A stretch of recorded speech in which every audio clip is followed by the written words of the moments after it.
Salut Anthony. Salut Lily. Merci beaucoup d'avoir accepté l'invitation pour cette petite interview enfin petite, je ne me prononce pas sur la longueur, sur un sujet quand même essentiel qui est celui de la communication interpersonnelle dans les relations professionnelles et notamment dans les associations, puisque tu as Ok. été associé, entrepreneur associé.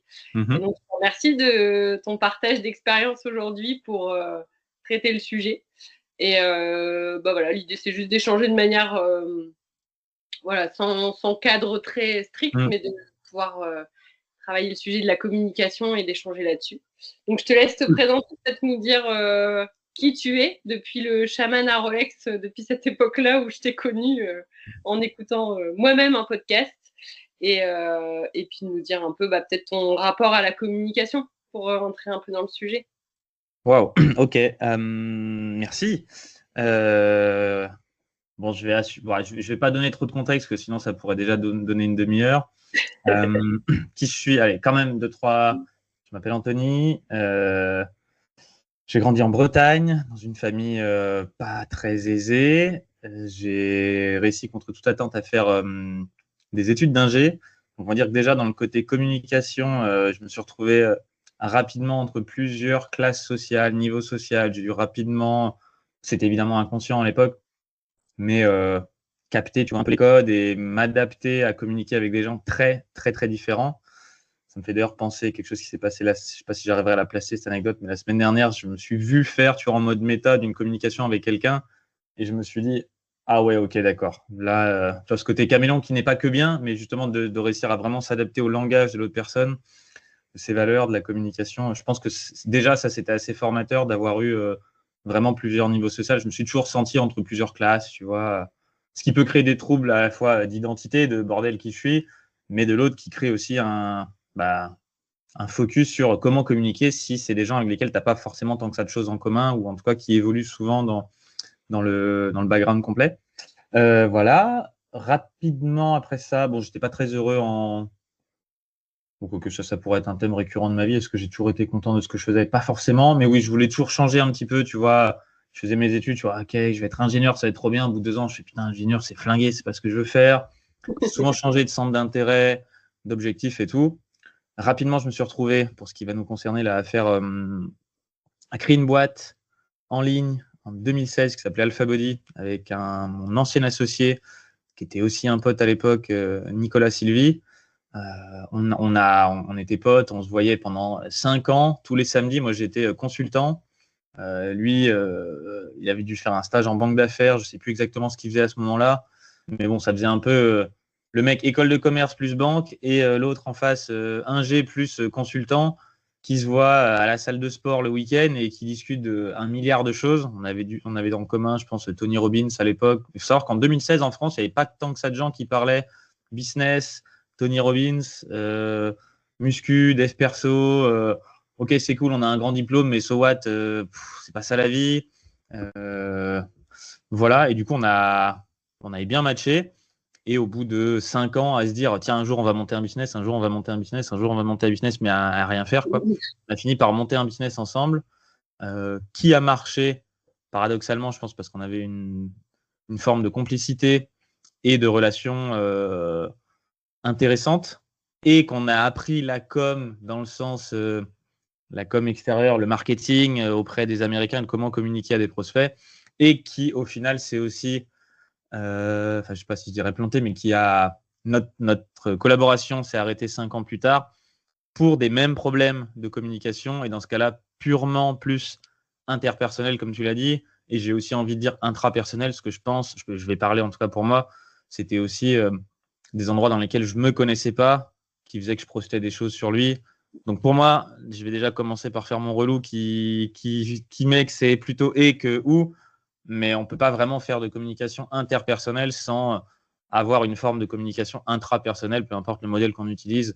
Si on se perçoit comme étant quelqu'un avec des sous-parties, des sous-personnalités psychoactives ou différentes émotions, ou juste se comprendre, connaître ses valeurs, savoir qui on est, enfin, tu vois, un peu tout ça, je pense que cette relation et cette séparation m'a aussi montré les limites de ce que je pensais être en tant que communicant intrapersonnel et interpersonnel. Et depuis, forcément, je dirais pas que je suis devenu un bon communicant, mais en tout cas, je me suis rendu compte de certaines lacunes. Du coup, j'ai peut-être mis de côté une certaine forme d'arrogance sur ma capacité à communiquer, un peu plus d'humilité qui fait qu'aujourd'hui, je me dis, oula, comme je te l'avais dit dans notre préparation de l'interview, on ne peut pas ne pas communiquer. Donc, de toute façon, comme tout le monde, je fais de mon mieux.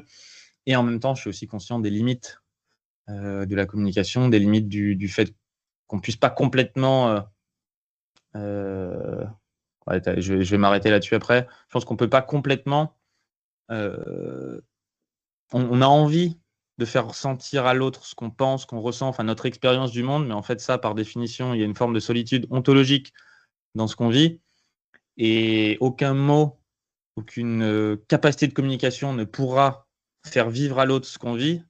Et à un endroit, accepter d'être tout seul dans notre réalité, c'est un pas. C'est la vision que j'ai aujourd'hui, en tout cas de la communication. C'est OK, je suis tout seul dans ma réalité, l'autre l'est aussi, qu'il en ait conscience ou pas, que j'en ai conscience ou pas. Et comment est-ce que je suis capable de communiquer au juste niveau sans demander à l'autre de me comprendre ou de penser que je peux être totalement compris, parce que de toute façon, c'est illusoire, mais de créer un sas de communication suffisant pour me laisser moi vivre dans ma réalité, l'autre aussi, et que quand même ça cohabite sans trop se faire chier, voire en créant des trucs cool ensemble, mais de ne pas faire porter sur l'autre la responsabilité de me comprendre.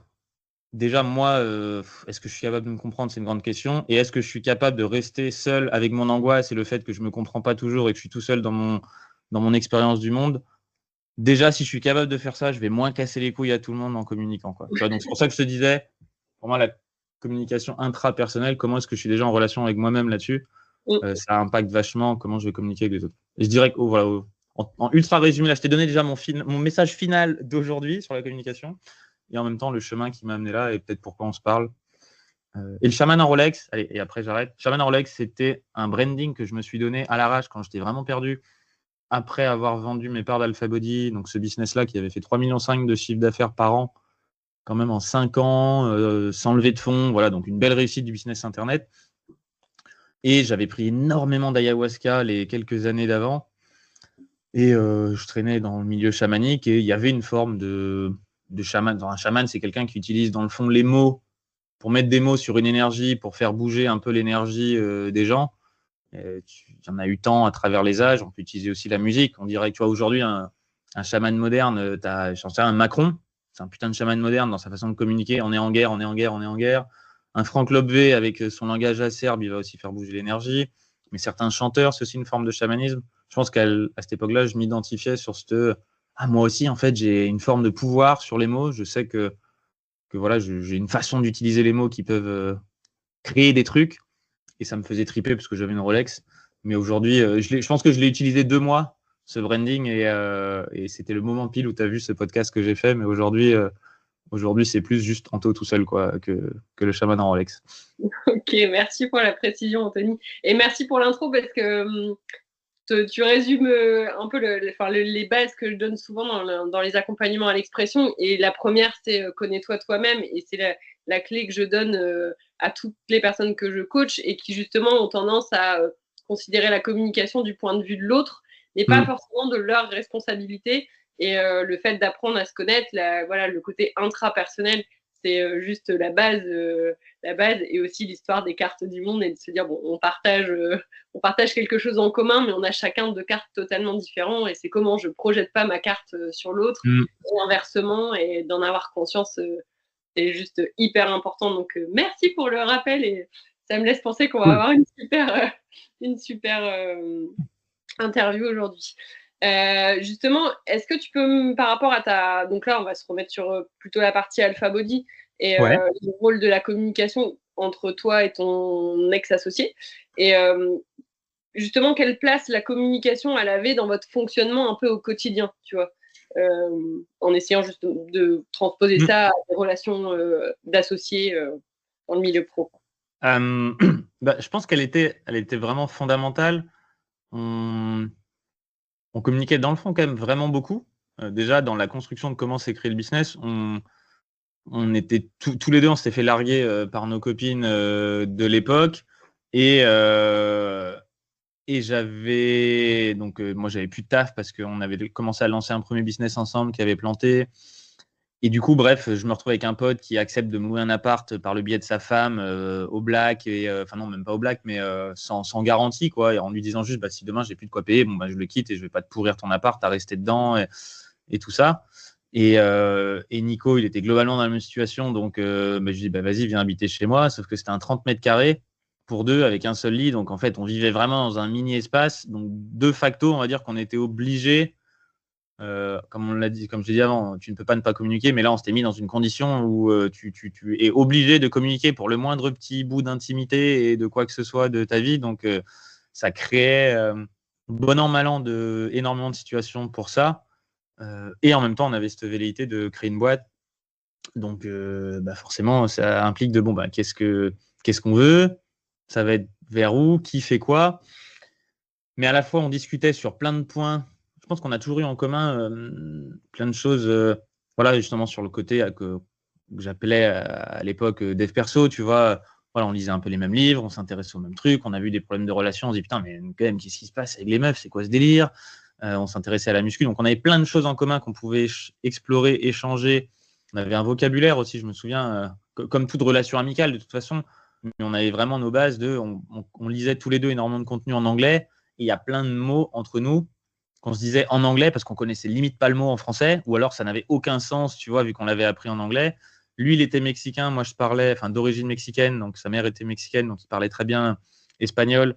Moi, j'adore les langues et je parlais aussi, pas aussi bien que lui évidemment, mais bon, je comprenais l'espagnol. Donc il y a des trucs où lui, il les avait vécus en grandissant en Amérique latine, il me les sortait en espagnol, je les comprenais, donc on avait ça. Et il avait aussi fait, moi j'adore l'italien, et lui aussi, en ayant vécu au Brésil, il avait fait un collège italien, donc parfois on avait aussi 2-3 conneries en italien, tu vois. Donc il y avait une espèce de mix où on avait vraiment notre vocabulaire. C'était une personne à l'époque avec laquelle je partageais énormément de choses. C'est pour ça que j'ai coutume de dire que c'était un peu mon couple, parce que c'était mon pote, mon associé, la personne avec laquelle je dormais dans le même pieu, tu vois. Donc forcément, on communiquait sur plein de trucs, mais dans le fond, je pense que et on communiquait vraiment énormément. On s'appelait souvent, on avait, on se tapait les barres, quoi. Il y avait vraiment une forme d'humour. Je pense qu'on pouvait tous les deux parfois avoir du cynisme sur plein de trucs, mais un cynisme éclairé, tu vois, de pas trop prendre les choses au sérieux, de voir à travers certaines choses qui se produisaient, tu vois, ou même on se dit, on a fait des ventes là, on teste une nouvelle technique marketing, putain, ça marche. Il y avait un espèce de truc what the fuck, pas méchant, tu vois, pas cynique, mais dire putain, on fait ça et ça fonctionne. Oh, allez, vas-y. Où je me souviens un jour, on s'est tapé une barre, on regardait une vidéo qu'on avait filmée qui était dans le programme et on venait de dépasser, je crois, 1 million d'euros de chiffre d'affaires. Et cette vidéo, elle avait 2-3 ans peut-être. Du coup, tu vois, on remonte avant, on dit tiens, c'est quoi les vidéos qui sont plus à jour? Faudrait les refaire. Et là, on voit une vidéo qu'on avait fait dans le programme Alpha Body où pendant 12 minutes, mais c'est n'importe quoi. C'est un espèce de one-man show. Les deux, on bafouille. Hein, moi, qui ne savais pas jouer de guitare à l'époque, je prends la guitare et je commence à faire nimp. Et lui, il essaye de garder son sérieux et le cadre. Et en même temps, à un moment, il se met à bouffer des céréales. Tu vois, bon, bah, puisqu'on est là, enfin, je sais plus ce que c'était, mais la vidéo, c'était nimp. Et on se dit, putain, on en a vendu pour 1 million de ce truc. Et je dis ça, on a fait ça. Et il y a eu 1 million de ventes grâce à ce genre de truc. C'est ça qu'on a fourni dedans, tu vois. Évidemment, il y avait plein d'autres choses de valeur. Et c'est aussi ça qui donnait le côté vulnérable, authentique et tout du programme et que les gens aimaient. Mais là, on s'est tapé un fou rire que, toi, il y avait tellement de trucs en commun pour comprendre cette blague. Et là, c'était 3 quarts d'heure, la tête contre la table à éclater de rire en se disant c'est loufoque. Et il n'y avait que lui qui pouvait comprendre ça. Et moi aussi, réciproquement, vu tout ce qu'on avait vécu ensemble. Quoi, tu vois. Donc, il y avait plein de choses comme ça. Et en même temps, je sens que de son côté, je vais parler en tout cas du mien et je peux projeter, mais je pense que c'était pareil. Il y avait aussi des trucs où on n'osait pas aborder les vrais sujets de c'est quoi la vraie répartition des rôles, c'est quoi les enjeux d'orgueil qu'il y a, qui est pas content en fonction de ce qui se passe, qui prend plus la lumière, qui est dans un rôle qui en fait le fait bien mais ne lui correspond pas et qu'en fait peut-être c'est soit l'autre qui devrait le faire, soit trouver une troisième personne pour libérer et qu'on puisse se concentrer sur d'autres choses et pas avoir ça en plein milieu. Tu vois, un peu comme, c'est une connerie, mais dans un couple, à un moment, au lieu de s'engueuler sur qui doit laver le sol, bah, peut-être que si les deux gagnent 5000 balles par mois, c'est peut-être mieux de le déléguer à une femme de ménage, tu vois, et d'aller se faire un dîner aux chandelles pour avoir un moment plus cool. Donc, je pense qu'il y avait plein de petites choses comme ça où à la fois on communiquait énormément et à la fois on avait tous les deux, je pense, pas la maturité émotionnelle pour vraiment poser les masques et dire attends là gros il y a un truc sur lequel ça me va pas du tout et on continuait. Je vais vraiment dire jeu, mais je pense qu'il sera à peu près d'accord en écoutant ça. On continuait à jouer un rôle et on était pris dans une forme de, peu importe le modèle que tu utilises, que ce soit l'analyse transactionnelle ou autre, mais tu vois, de triangle de Karpman à des moments, un jeu, un scénario, tu vois, des jeux psychologiques quoi, auxquels on jouait l'un et l'autre pour n'ayant pas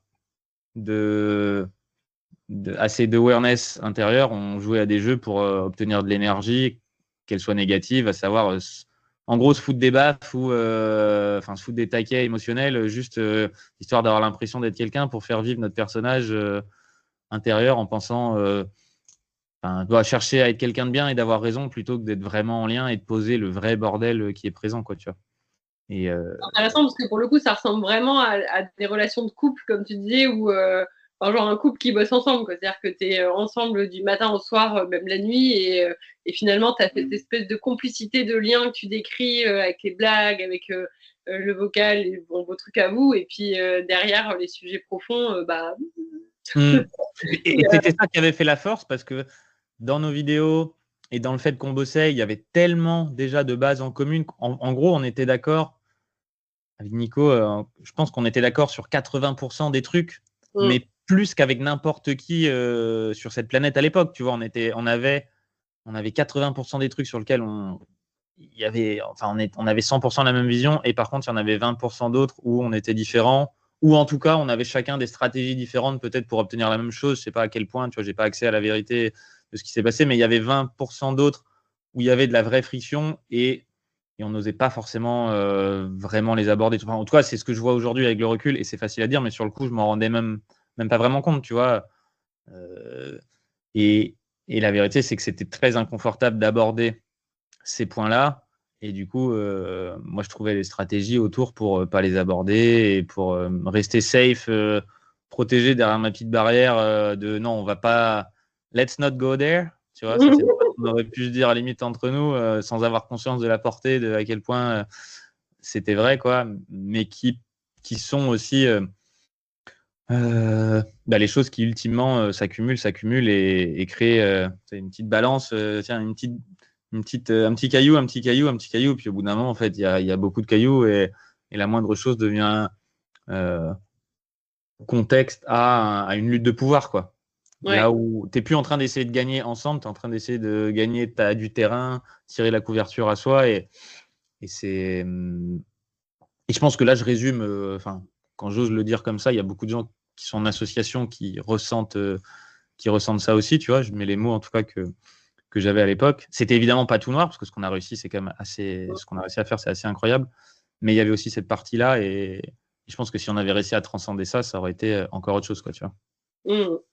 Du coup, ce qui fonctionnait bien, c'est ce que tu dis, les 80%, le côté complicité, le côté délire, le côté vision aussi, quand même, j'imagine. Ouais, on était là pour clairement pour faire de la thune, pour impacter, pour importer des trucs à l'américaine, pour se dire allez go, on pose les couilles sur la table et on voit ce que ça donne. Il y avait vraiment plein de trucs sur lesquels on était alignés, et c'était fluide, c'était même pas des sujets, tu vois. Il y avait plein de choses qui, pour plein de gens que je rencontrais, dira mais quand même, et ceci, tu étais là en mode non, c'était fluide, on était déjà sur le même branché sur la même fréquence entrepreneuriale, en tout cas, tu vois. Et même le fait que ce soit un business qui met le dev perso et muscu, on aimait tous les deux ça. Je te dis, on s'est rencontrés à la salle de sport en faisant des squats, et je sais pas, il avait soit lui soit moi était en train de lire un livre, et l'autre il fait ah tiens, c'est Tony Robbins, ça, tu vois. Ah mais en mode tu connais, et il était en train de faire des squats aussi, tu vois. Il y a un truc, on a déjà des bases en commun, quoi, parce que pour en arriver là, en général, il y a plusieurs années quand même de cheminement, surtout en 2016 en France, hein. Je le redis, on est là aujourd'hui, on est en 2025, mais non, d'ailleurs, pardon, c'était en 2012 ça en France. Donc des gens qui faisaient des squats, de la muscu, et qui lisaient du Tony Robbins à la salle, c'était pas si courant, quoi, tu vois. Non, pas trop. Mais du coup, c'est ouf parce que, à l'inverse, tu as l'impression qu'il y a un espèce d'alignement des planètes là, de votre rencontre, et c'est fluide, c'est hyper. Voilà. Et pourtant, il y a quand même 20% qui sont problématiques et qui ont pris de l'ampleur. Et du coup, justement, c'était quoi les premiers signes de, je sais pas, friction, incompréhension, problématique que tu as pu ressentir? Au bout de combien de temps tu en as eu? Parce que ce que tu me dis là, c'est aujourd'hui avec le recul Ouais, sur avec le recul. ce que tu n'as pas osé dire, osé faire, le fait de rester dans ta zone de confort, entre guillemets. Ça, c'est ton analyse aujourd'hui, mais j'imagine que sur le moment, c'était pas conscient. Bien sûr. Je sais pas. Je pense qu'il y avait des signes comme assez tôt. Le vrai truc principal, ça a été à un moment la répartition des rôles. Et c'est pour ça que pourtant j'avais un bon pote, Benoît Vostenka de Bonne Gueule, qui m'avait dit Anto, pacte d'associés, c'est important de faire un pacte d'associés. Et il me le rabâchait. Moi je me disais c'est bon, YOLO, regarde, ça marche sans. Nous on est au-dessus de ça, et la confiance ça suffit. Ou enfin tu vois, un truc du style. Et la vérité, c'est que le pacte d'associés, non, c'est utile parce que ça permet de confronter, OK, qui fait quoi, si séparation il y a, quelles sont les conditions sur lesquelles on se met d'accord d'avance avant qu'il y ait conflit ou qu'on ne soit plus d'accord. Et c'est des choses où, dans le fond, ouais, on se bullshit. Enfin, en tout cas, moi, je me bullshitais en disant non, c'est pas important, alors qu'en vrai, c'était plutôt. Il y avait déjà ce côté un peu flou de mais attends, si je pose la question, il va y avoir discussion de mais c'est quoi, du coup, qui fait quoi, comment. Et ça a plus souvent été sur ce côté ouais, confusion des rôles. On était tous les deux à la tête de la boîte, tous les deux à l'image. Du coup, à la fois tous les deux un peu partout, à la fois tous les deux, du coup, un peu nulle part, à la fois pas, même si on l'a mis en place progressivement, comme au bout d'un moment, il y avait une responsabilité claire. Moi, je faisais marketing et coaching, et Nico faisait sales. Mais tu vois, il y avait quand même des superpositions entre les rôles à l'écran, enfin, dans le marketing ou dans le produit, dans l'image, les rôles de gestion, on va dire, plus. La vision aussi, au bout d'un moment, même, on commençait à plus exactement non plus avoir exactement la même vision, ou plus que la vision, la stratégie pour l'atteindre, tu vois, on va dire, qui n'était pas forcément pareil. Et c'est tous ces trucs-là, en tout cas pour moi, où à un moment, ça m'a fatigué, quoi. Tu vois, c'était fatigant. Et je prends, et là, ça n'a plus rien à voir avec Nico, et je vois aussi que moi-même, faire du business sous cette forme, c'était un chemin. Pour moi, je pensais transcender des trucs de mon enfance ou d'autres. Et au final, je les transcendais pas. Juste, je les niais et j'essayais de les dépasser, mais sans les inclure, quoi. Tu vois, il y avait quelque chose de. Je pensais avoir compris quelque chose, alors que dans le fond, c'était plutôt quelque chose que je fuyais. C'est un exemple à nous donner? Ma mère était obèse, mon père est décédé quand ma petite sœur est décédée quand j'avais 6 semaines, quand elle avait 6 semaines, moi j'avais 3 ans. Ma mère était obèse, elle faisait 140 kilos pour 1m56 à ses 60 ans.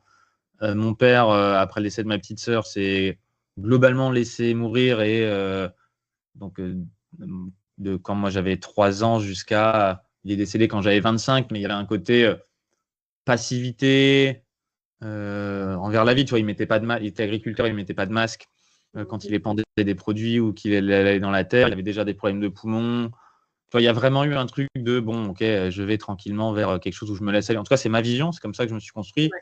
Et il y avait, d'ailleurs, j'ai récemment fait un stage avec Franck Lobvé où il dit bah voilà, moi je vois dans ton énergie le truc de ok, tes parents ils ont vécu le décès d'un enfant, toi tu as pris la posture du chevalier blanc qui doit tout réparer pour que l'horreur qui s'est produite dans ta famille soit compensée, mais en fait on ne compense pas le décès d'un enfant. Juste, et en gros, du coup, il me dit la bonne nouvelle, c'est que tout ce que tu fais de grandiose et où tu vis pour 10 et où tu es toujours à 100 à l'heure, bah, ça partira jamais, ce sera toujours là parce que cette blessure, elle ne se refermera pas vraiment de ta petite sœur. La mauvaise, c'est qu'elle restera toujours là et ça te fera toujours chier, mais que ça te donne aussi une forme de super pouvoir, d'orgueil, de machin, enfin un truc à aller chercher plus. Mais je pense qu'à l'époque, j'avais l'impression que ça y est, je boucle la boucle en faisant un programme de perte de poids et dev perso. Perte de poids, ça aide le côté à ma mère. Dev perso, mon père qui s'en est jamais vraiment remis. Et puis moi qui brille alors que je viens de nulle part. Allez, plié, j'ai réussi. Et sauf que j'arrive là et je fais bon, j'ai réussi, mais c'est bizarre. À l'intérieur, c'est toujours un petit peu branlant quand même. C'est un peu le bordel. Du coup, je pense que j'en venais inconsciemment à, c'est mon analyse aujourd'hui, mais à me dire merde, ça suffit pas. Ou alors peut-être que tout ce truc dans lequel j'avais donné autant d'énergie, finalement, comme ça me comble pas comme j'aurais voulu, je me trouve à lui en vouloir, tu vois, inconsciemment à cette boîte, cette structure, à tout ce qui était construit. Du coup, je mets moins d'énergie dedans. Du coup, comme toute chose dans laquelle tu t'investis moins, ça se décrépite un peu. Toi, je m'en éloigne. Je prends beaucoup d'ayahuasca pour me faire une autre quête spirituelle, pour aller chercher la réponse ailleurs que je cherchais dans toute ma vie, tu vois, avec des cérémonies en veux-tu, en voilà, du LSD, des champignons, enfin des expériences mystiques en veux-tu, en voilà, et vraiment des grosses avec des fortes doses à chaque fois. Et ça me donnait un bout de la réponse, mais en même temps, c'était une autre forme de fuite, de vouloir transcender le fait que ce que je vois aujourd'hui, je suis un humain dans le fond extraordinaire et énormément banal aussi, tu vois, très ordinaire et avec plein de souffrances. Et en même temps, c'est ça aussi être humain et puis de continuer à avancer avec dignité dans tout ça. J'ai l'impression aujourd'hui de chercher un petit peu moins une forme de transcendance de tout ça, tu vois, de même plus forcément chercher à donner un sens à tout ce qui s'est passé, juste connecter. Parfois, ça me fait souffrir, parfois, j'ai encore de la tristesse, de la peur, de tout ça. Et en même temps, cool, je vis. Tu vois, il n'y a pas besoin de sortir d'une rationalisation, de donner du sens au passé, même juste dire, OK, c'est là, et puis ça vit en moi, et puis ça fait de moi qui je suis, et j'ai même pas besoin de le comprendre pour le vivre. Je suis qui je suis, construit par tout ça. Le voir quand même, tu vois, le voir, faire, OK, je réfléchis comme ça, je me suis construit mon personnage un petit peu comme ça, ou ma façon d'être est quand même basée sur certains événements. OK. En même temps, de dire, c'est ni bien ni mal, c'est comme ça, et je ne dois pas non plus chercher à le transcender ni à être quelque chose d'autre, parce que en fait, c'est normal c'est normal. Je me suis construit comme ça, donc je peux me voir faire, mais sans chercher non plus à me dire que ça doit être autre chose, ou je dois être quelqu'un d'autre, ou je devrais pas vouloir chercher à faire plus pour. Non, en fait, juste c'est là, et puis jouer avec au maximum. Là où, du coup, en tout cas, aujourd'hui, j'ai l'impression que quand j'entreprends des actions, il y a toujours une forme d'énergie et ça tourne vite dans la tête et tout ça. Mais je n'attends plus que ce soit la réponse à à mes problèmes. Et tu vois, je ne demande plus à ce que mes projets, mes réalisations, mon couple, par exemple, soient comme une forme de garantie et de sécurité que c'est bon, je ne ressouffrirai plus comme j'ai souffert. Ou tu vois, ça y est, j'aurais enfin trouvé la réponse et je serais, comme je disais, un guide spirituel. C'est bon, je suis en retraite. Tu vois, je suis en retraite spirituelle, il n'y aura plus de problème. La paix, tu vois, la paix, il y a la paix de l'esprit, l'éveil. À un moment, j'étais vraiment en quête d'éveil et tout. Aujourd'hui, je suis en mode, OK, T'as être essayé de humain, tomber normal. le haut de la montagne et aller chercher pour après être tranquille. C'est ça. Et en fait, j'y suis monté plein de fois à coups d'hélicoptère avec les médecines, enfin les drogues, quoi. Et en même temps, après, je continue à cheminer tous les jours, que ce soit en méditant, en lecture, en beaucoup de réflexion aussi. Puis à un moment, je me dis, bon, et si dans le fond, ça, c'était encore une fois qu'une histoire et que c'était une forme d'échappatoire de ce que je vis, de cette incarnation-là, de qui je suis maintenant. Et du coup, je trouve que ça, en tout cas, j'ai l'impression, parce que je pense que je vais encore en faire plein des conneries, mais là, je vois dans mon couple, par exemple, ça me permet d'aborder la communication différemment, de savoir qu'il y a tout ça, tu vois, qu'il y a le petit être humain à la fois blessé, à la fois capable de plein de choses, et de se dire, bon, attends, comme je te disais au début, attends, tout ce qui se vit, j'ai pas besoin ni de le justifier, ni de le transcender, ni de le faire comprendre, c'est à moi, c'est ma vie. Chacun a la sienne, moi, elle est ce qu'elle est, elle est parfaite pour moi, certes, mais elle est pas tous les jours facile. Enfin, il y a des trucs dedans, voilà, c'est du bien et du mal amalgamé, c'est pas que tout positif et tout blanc, tu vois, c'est pas non plus tout noir, mais c'est une vie, quoi. Une vie vécue jusqu'ici à bientôt 40 ans. Ok, j'ai ça.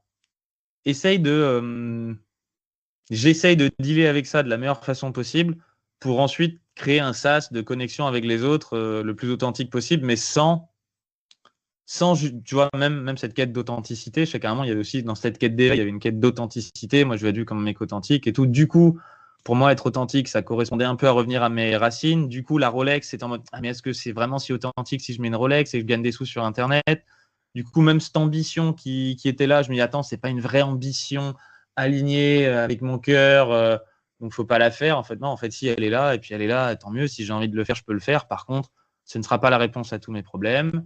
Ça ne veut pas dire que d'un coup, je me sentirai compris ou qu'il n'y aura plus enfin, tu vois, où je serai en retraite ou que j'aurai une garantie. Juste, je peux lui laisser libre cours tout en sachant que ça ne va pas répondre à tout, mais arrêter de le rejeter aussi.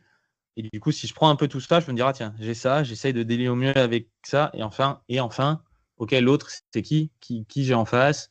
C'est quoi les choses qui sont importantes pour la personne en face, qu'on appelle ça ses valeurs, son télos, ce que je perçois qu'elle veut, quoi, tu vois?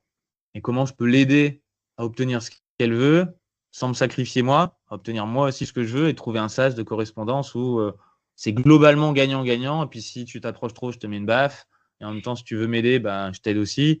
Tu vois, quelque chose d'un peu pragmatique là-dessus, mais qui à la fois, je trouve, beaucoup plus cœur ouvert que ça ne pouvait l'être avant, où dans le fond, même si j'avais l'impression de jouer l'éveillé, c'était un éveillé qui espérait obtenir quelque chose des autres parce qu'en fait, il ne savait pas se gérer à l'intérieur. Du coup, c'était pas un éveillé, tu vois, c'est une image d'Épinal de trucs. C'est vraiment, je jouais au mec éveillé pour être perçu comme quelqu'un de bien, d'humble et tout ça. Aujourd'hui, je vois que de toute façon, ce truc-là, je suis avec à l'intérieur, tu vois, j'en fais ce que je peux et j'essaie de rentrer en communication depuis cet espace-là d'accueil de qui je suis et de me dire que chez l'autre, il y a aussi un truc précieux et bizarre et inatteignable comme ça et je le lui laisse tant que faire se peut. Et derrière, on communique sur ce quoi on peut communiquer. Et il y a quand même énormément de beauté de voir qu'on se ressent tous en cette humanité qu'on a à l'intérieur qui est intouchable, quoi. Et qu'on a quand même besoin d'amour à cet endroit-là, besoin d'être vu, besoin d'être reconnu, mais qu'à un endroit, c'est pas complètement possible, quoi. C'est hyper intéressant ce que tu racontes. Et merci pour le partage. Et juste, tout ce cheminement. J'ai vrillé dans tous les sens. Je sais même plus quelle était la question de départ, mais. Au départ, on était sur c'était à quel moment qu'il y a eu des incompréhensions et des difficultés dans votre relation. Puis là, tu es parti sur ton cheminement. Ouais. Et justement, je me demandais, est-ce que ton cheminement dans Alpha Body, tu vois, à quel moment est-ce que c'est pas finalement ce cheminement-là qui fait qu'à un moment, tu as été plus en difficulté D'ailleurs, qu'est-ce qui fait que ça s'est désassocié à un moment? C'était quoi le point de rupture Ouais, je dirais aujourd'hui, si je prends vraiment 100% de la responsabilité là-dessus, il y avait justement à un moment, comme je pense que ça ne m'a pas comblé ou ça ne m'a pas apporté les réponses. Ça, c'est marrant. Je pense que je n'ai jamais mis ces mots-là là-dessus. Comme tout humain, à chaque fois que je raconte une histoire, je la revisite en fonction de ce que je me comprends et je la transforme aussi. Tu vois, je vais jamais raconter. Si tu regardes mes podcasts il y a 2-3 ans où je parlais de la fin d'Alpha Body, je disais totalement autre chose. Et je pense que dans 3 ans, Dieu merci, je dirais encore autre chose. Ça voudra dire qu'il y aura quelque chose qui aura bougé à l'intérieur. Mais là, tel que je le perçois aujourd'hui, c'est je faisais ça et pour moi, c'était justement Alpha Body. Il y avait une forme de waouh, d'orgueil, de je veux quelque chose, je veux être connu, je veux être reconnu pour ce que j'apporte, je veux exister, je veux être quelqu'un, tu vois, un peu sortir de mon trou et dire putain, je viens de nulle part et je réussis et voyez-moi et en plus je fais des trucs bien pour le monde. Et à la fois une part de merde, ça me rend pas complètement heureux. Peut-être que c'est parce qu'il faut être plus authentique, peut-être que c'est parce que faut être plus aligné avec son cœur, faut s'éveiller. Et merde, d'ailleurs, j'ai sûrement dû me perdre dans cette course au business. J'ai perdu mon vrai moi là-dedans. Du coup, je vais me déconstruire et aller faire des délires spirituels qui sont très bien. Hein, chacun fait son chemin. Enfin, aujourd'hui, j'avais besoin de le faire, tu vois, mais je vois aujourd'hui avec un peu plus de pragmatisme des gens un peu perchés. À l'époque, j'étais vraiment très perché quand même si je me voyais comme un mec cartésien qui prenait la spiritualité du côté un peu cartésien et de médecine et tout. Non, en vrai, j'étais perché. Il y avait une forme de rejet de ce que je vivais à l'intérieur. Je me disais, quelqu'un de bien, c'est quelqu'un d'humble. Je me suis déconnecté de mes racines. Et en même temps, du coup, pour faire ça, j'étais obligé de renier ce qui m'avait amené à vouloir faire des millions, d'être connu en étant torse nu sur Internet. C'était assez facile de le projeter sur Nico, dire ça, c'est pas moi, en fait, c'est que lui qui a voulu ça. Moi, j'étais juste le mec bien qui voulait aider l'humanité. Et lui, l'enfoiré, il a voulu faire des thunes avec ça, tu vois. Et je pense que j'ai même réussi à m'en auto-convaincre que du coup, là-dedans, lui, il était là que pour la thune et moi que pour aider à un moment, tu vois. Je suis sûr que j'ai dû lui verbaliser. Alors, peut-être pas 100%, tu vois, mais lui dire quand même, toi, tu es plus intéressé par l'argent et moi, plus intéressé par le fait d'aider des gens. Et j'y croyais à mon histoire de merde, tu vois. Et du coup, j'ai eu besoin de projeter sur lui pour moi me sentir être pur et spirituel et humble pour reconnecter à quelque chose qui serait censé ce coup-ci m'apporter la réponse à comment je me sentais à l'intérieur de c'est bon, si je suis pur, bien, là, c'est bon, je vais enfin être en paix. Et tu vois, là, et au bout d'un moment, non, pareil, ça m'a juste mené à déconstruire cette relation parce que c'était aussi cette relation qui m'avait permis de construire ce truc-là. Et du coup, à force de dire, tiens, toute la merde que je vois en moi, je la balance sur toi, l'autre, il dit, tu casses les couilles aussi, quoi. Et réciproquement, hein, je pense que lui, il n'a pas vécu le même chemin, mais je pense il y avait des trucs que lui aussi se disait, Anto, c'est sa faute, alors qu'il avait son des trucs que lui projetait sûrement sur moi. Mais bon, ça, je le lui laisse parce que je ne sais pas ce qui se passe dans sa vie. Tu vois. J'allais l'interviewer pour avoir. Voilà, ce serait génial en vrai, surtout après tant d'années, ce serait génial. Et après, tu nous fais une interview tous les deux en commun. C'est ça. Mais ouais, je pense qu'il y a vraiment ça de projeter, enfin de vouloir sous une forme, je sais pas si être le bien, être pur, spirituel, authentique, mais authentique que sous une forme bien décidée de voilà, il faut être authentique et authentique, c'est comme ça, tu vois, ce qui est absolument pas authentique, quoi. Et qu'à un moment, je me suis un peu perdu entre ces deux trucs et je voyais vraiment le côté, il y avait, je rentrais la semaine, je bossais sur le business, j'essayais de faire tenir des trucs, puis ça demandait quand même du boulot, il y avait beaucoup de pubs Facebook, il y avait beaucoup de personnes dans la team, dès qu'il y avait des challenges sur le chiffre d'affaires, fallait vraiment bosser, fallait se dire putain, attends, demain, il faut donner à bouffer à tous les des leads aux sales, aux coachs, il y a quand même des gens qui nous ont suivis dans l'aventure, des CDI, tu vois, une forme de responsabilité. Et après, le week-end, je partais et j'allais dans mes délires spirituels qui, encore une fois, m'ont apporté plein de choses. Mais une autre vie où je me dis, attends, c'est bon, tout ça, je le mets de côté. Là, maintenant, je vais travailler sur mon essence. Et après, j'étais en mode matière, essence, et en faisant vraiment les deux chemins qui s'écartaient comme ça. Nico, il a suivi lui aussi son propre chemin dans tout ça, qui s'écartait peut-être un petit peu de celui initial qu'on avait aussi construit ensemble. Et à la fin, comme disent les Américains, et je trouve ça magnifique, c'est we grew apart, quoi. Tu vois, on a grandi séparés. Moi, j'imagine vraiment deux bonhommes sur un chemin. Et les chemins, au début, ils sont pas parallèles, mais au début, c'est pas grave. Tu vois, au bout de quelques mètres, tu es là, puis au bout de plusieurs kilomètres, il y a un écart. Tu vois, ça diverge vite fait. Donc, je vois ça. Et en même temps, ce que je vois et que je projette sur la relation, c'était aussi à l'intérieur de moi, justement. Il y avait ces deux parties en moi que j'arrivais pas à réintégrer. Comment réintégrer le mec qui veut être authentique et en même temps celui qui veut être connu sur Internet et avoir un business et de l'impact et de l'argent. Et à un moment, du coup, ça a juste à l'intérieur, ça a déconnecté. Enfin, c'était plus intégré, quoi, tout simplement. Tu vois, ça s'est désintégré. Et ça s'est traduit aussi après dans la relation. Dans la relation, ouais, voilà, tout simplement. Je dirais quelque chose comme ça aujourd'hui. Ça reste une histoire, tu vois, je suis conscient que c'est pas la vérité, mais ça reste une perception que j'ai aujourd'hui que j'avais pas eu encore jusqu'ici. Et là, en mettant des mots dessus, ça me l'a fait voir comme ça, quoi. Ok. Et tu parles beaucoup d'authenticité. Est-ce que tu t'estimes qu'à l'époque, tu étais authentique dans ta communication avec lui, si tant est qu'on puisse être authentique dans sa communication? Gros sujet. Ouais, bah, j'ai envie de dire oui et non. Oui, dans le sens où, visiblement, enfin, c'est facile à dire avec le recul, mais à l'époque, avec ce que je comprenais, ce que j'étais prêt à accepter de moi, des couilles que j'avais ou pas, enfin, si j'avais pu faire mieux, j'aurais fait mieux, tu vois, je pense. J'en suis sûr même. Et à la fois, non, évidemment, avec le regard d'aujourd'hui, si je pouvais m'auto-coacher, je me foutrais 3 baffes et je dis, vas-y, mais arrête tes conneries, quoi, Anto, tu fais quoi là, tu joues à quoi? C'est sérieux? Et ça m'arrive de coacher des gens, justement, et je vais peut-être pas le dire comme ça, mais quand même, je vais être en mode non, enfin, toi et moi, on sait que non, là, c'est pas ce qui se joue, quoi. Si on parle, et j'aurais aimé peut-être que quelqu'un me challenge comme ça à ce point-là, à ce moment-là. Mais oui, non, je pense que je me racontais une histoire et j'arrivais pas à être connecté à ce que je voulais vraiment. Ou en tout cas, de toute façon, ce dont je suis à peu près sûr, c'est qu'aujourd'hui, cette séparation, c'était ce que je voulais avec mon conscient et mon inconscient. C'était peut-être pas ce que je disais vouloir consciemment, mais inconsciemment, ça m'a permis de sortir d'un jeu qui, à ce moment-là, en tout cas, je me dis, je veux être authentique et je veux être ça, mais j'arrive plus à faire les deux. Du coup, ça m'a permis, ok, on arrête tout. Et du coup, maintenant, t'es qui tout seul quand t'as plus personne à qui blâmer pour mes réussites ou manque de réussite. Tiens, qu'est-ce que tu fais? Toi, ça m'a permis aussi là encore une fois, de redécouvrir, Anto, tiens, quand t'as plus personne de dire c'est de sa faute, tu fais quoi? Ah, pas grand-chose? Ah, ok. Ah, d'accord. Ça, c'est marrant. Tu fais moins le malin, là, un peu. Ouais, c'est vrai. Bon, petite leçon d'humilité. Oui, un peu. Oui, c'est vrai. Tu vois? Est-ce que lui a continué Alpha Body sans toi ou... Il continue, ouais. Dans le deal, c'est ça. Je lui ai vendu mes parts, il a continué. À ce moment-là, tu as essayé de reprendre aussi ta part de responsabilité là-dedans ou...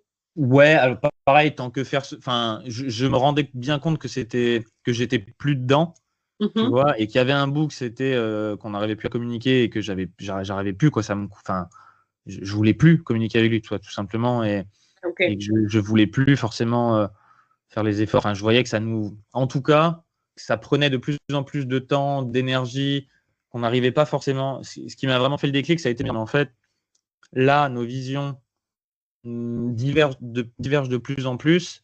Et en fait, c'est bon pour personne. Enfin, je me sentais plus la force en fait de rester et de soit c'est ce que je voulais, soit de continuer à lutter, tu vois, alors qu'en fait, il aurait fallu déposer les armes pour mieux. Mais en fait, j'étais dans un paradigme de non, bah moi aussi, ma vision elle est vraie, donc il faut que je l'impose. Et lui, il pense quelque chose de l'autre côté. Du coup, si chacun tire de son côté, bah il n'y a pas grand chose qui change. Et du coup, c'est encore moins positif pour la boîte. Euh, Limite, c'était en mode, bah, moi j'ai ma vision, soit on fait ma vision et ça va être bien. Lui, il a sa vision. Bon, bah, je pense que c'était pas la bonne, sinon par définition, j'aurais pas donné la mienne. Mais ok. Mais en tout cas, si c'est les deux qui en débattent et tant qu'il n'y a pas de consensus ou d'accord, la troisième voie qui est un mélange entre les deux est la pire de toutes. Et du coup, là, je me suis dit, waouh, mais en fait, si c'est ni l'un ni l'autre, l'autre option à deux, c'est la pire. Donc en fait, autant. C'est là où à un moment, je lui ai dit, bah écoute, dans ce cas-là, je vais arrêter parce qu'en fait, sinon, pour moi, ça va dans le mur comme ça parce qu'on n'est plus capable de manager la boîte à deux, quoi. Ok. Tu vois. Pour toi, il n'y avait pas de consensus possible et pas de troisième voie possible. Non, à ce moment-là, non. Ok. Qu'est-ce que je jouais? Avec le recul, il y en a 36 000 qui auraient été possibles, tu vois. Ça aurait été de se poser et dire, bon, vas-y, qu'est-ce que tu penses vraiment, là? Si on arrête de jouer au petit con, il y a un autre truc. On met Mais les à mots, l'époque, non. on discute maintenant. Voilà, mais à l'époque, c'était pas ça, tu vois. Enfin, Ouais. donc, Est-ce que et justement, je regrette rien dans le sens où je pense qu'on avait tous les deux besoin de vivre ça. oui, De vivre ce qui s'est passé derrière et tout. Tu vois. Je suis pas en train de dire que c'est une erreur, qu'on soit séparés, c'est pas du tout ça. Mais je suis en train de dire, évidemment, avec du recul, il y aurait eu une possibilité que je ne voyais pas, quoi, je pense. ouais. Et est-ce que tu dirais que, enfin, au-delà des visions séparées, dans vos manières de vous exprimer l'un et l'autre, de gérer aussi les désaccords, justement, est-ce que vous étiez sur les mêmes modes de communication ou sur des personnalités vraiment différentes, ce qui fait qu'à un moment, parce que des fois, tu peux parler de la même chose différemment, tu vois.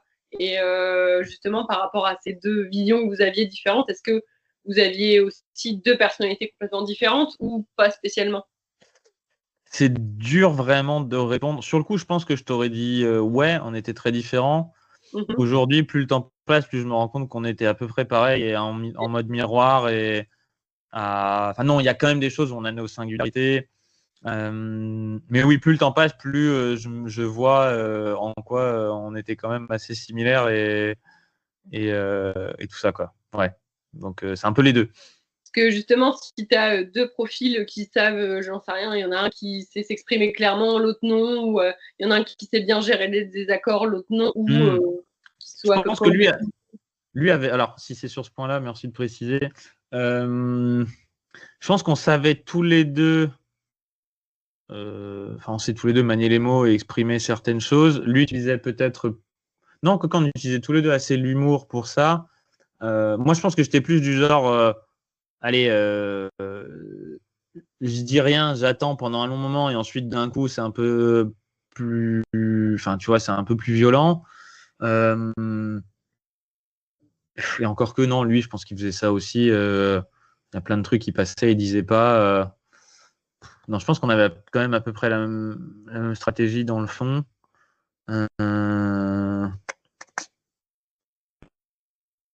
Ah, c'est intéressant. Tu vois, j'ai du mal Enfin, vraiment, quand je le revois de l'époque, je t'aurais dit complètement oui, on est différents, mais avec le recul, je vois plus tout à fait ça, quoi. Après, ça fait combien de temps que, du coup, ça s'est arrêté? 3 ans et demi. Ok. 3 ans et demi. Ça a duré quand même un moment, le Alpha Body. Ça a duré déjà, on était potes depuis 2012. Et ouais, on a construit le truc. Bon, il y a eu toute la phase préparatoire, on a quand même pas mal bossé, enfin, où on a tous les deux raffiné des modèles, on se partageait des cours en ligne qu'on faisait, on se donnait des idées d'inspiration. Il y a eu plein de moments où il me dit, tiens, on pourrait faire ci, on pourrait faire ça. À chaque fois, moi, je disais, non, non, mauvaise idée, mauvaise idée. Puis après, il me dit, tiens, on pourrait faire ça, business de livre au début. Ok, vas-y, go. Et après, c'est moi qui lui dis, bah, vas-y, moi, ça m'inspire, perte de poids. Et donc, on a vraiment lancé officiellement en fin 2016, mais on était déjà associés sur un business de livre depuis 2015 et on s'est séparés en janvier 2022. Donc oui, il y a quand même eu 5-6 ans d'aventure commune. Et aujourd'hui, Alphabody existe encore. Et du coup, on va fêter bientôt sa 10e année, quoi, 9 ans, tu vois. Ok. Ouais. Et vous êtes quittés en bon terme, mauvais terme? Non, j'en ai ni l'un ni l'autre. Quand même, si on est honnête, peut-être plutôt mauvais terme, dans le sens où, en bonne intelligence, tu vois, tous les deux, on a vu, tous les deux, on était saoulés de l'un l'autre, je pense, pour en arrivant là, tu vois, c'est quand même un divorce, Ouais. faut pas, voilà. Mais Ah, avec tous les deux, je pense, une forme de maturité, de se dire, bon, on se rend compte tous les deux qu'on a mal joué le bordel et qu'on y perd dans l'idée parce que c'était pas le projet de départ, tu vois. Et je me souviens un jour, d'ailleurs, j'ai eu beaucoup de, je sais pas si c'est de la compassion, mais j'ai repensé à ça une des fois où quand on s'est séparés, il me dit, mais il est où mon pote avec lequel on voulait conquérir le monde, tu vois. Et j'avais ressenti beaucoup de tristesse quand il dit ça, parce qu'il y avait un côté, je me suis dit, putain, c'est vrai, il y avait cette idée. Moi-même, je t'avais dit, ok, viens, on va tout péter, on se crée ça. Et là, je prends vraiment ma part de responsabilité, où lui avait beaucoup moins changé là-dessus. Et moi, je me voyais en mode, ok, à jouer à. Enfin, encore une fois, c'est pas mal, mais avec cette quête d'authenticité ou de voir que j'avais pas eu toutes les réponses que j'attendais, d'être successful, connu et d'avoir de l'argent à ce moment-là. Enfin, en tout cas, j'en espérais plus que ce que c'était censé apporter. Tu vois, j'aime beaucoup cette phrase qui dit You can't never get enough of what you don't really need. Voilà, si c'est pas ce dont tu as vraiment besoin, tu peux en rajouter une infinité. Si ça remplit à côté, si ça remplit le mauvais coup, tu vois, en métaphore sexuelle, c'est pas dedans, quoi. Tu peux en mettre, ça va pas changer le fait qu'il manque l'autre. Donc je dis pas, aujourd'hui, je suis pas du tout sur. J'ai aucun problème avec le fait de vouloir être connu, gagner de l'argent ou faire du business, vouloir apporter quelque chose. Enfin, voilà, c'est vraiment très honorable et aucun problème. Juste à ce moment-là, j'en attendais plus que ce que ça ne pouvait apporter.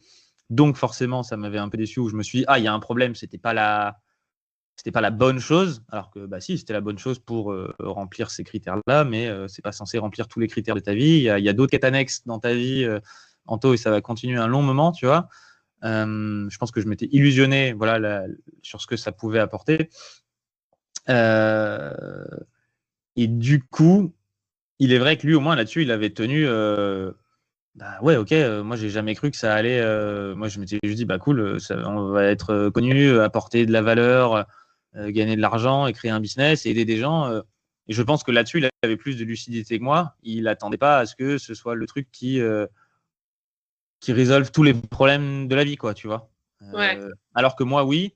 Du coup, à ce moment-là, j'étais en mode, mais non, tu comprends pas, c'est nul ça. Et puis lui, il fait, il est où mon pote qui voulait ça aussi, quoi, tu vois. Et moi, je sais pas, il est parti, tu vois. Et en vrai, cette phrase, elle m'est restée. Aujourd'hui, je le vois. Ouais, en effet, il était parti parce que il y avait une forme de désenchantement de ça. Et aujourd'hui, j'ai l'impression d'essayer de réintégrer, tu vois, et ce bonhomme-là et d'autres quêtes annexes de, oui, voilà, me prendre tel que je suis. Et puis, j'ai pas besoin d'être différent pour être authentique. J'ai pas besoin d'être super humble. Juste, je peux mélanger le fait que je veux de l'argent et que je suis un être humain.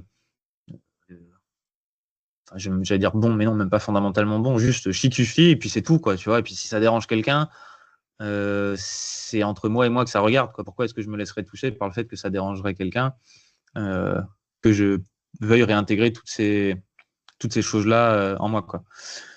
Et bref, du coup, à ce moment-là, je pense qu'il y avait vraiment ce point où lui, il avait plus de clarté, moi un peu moins, et je me suis dit, c'est vrai, merde.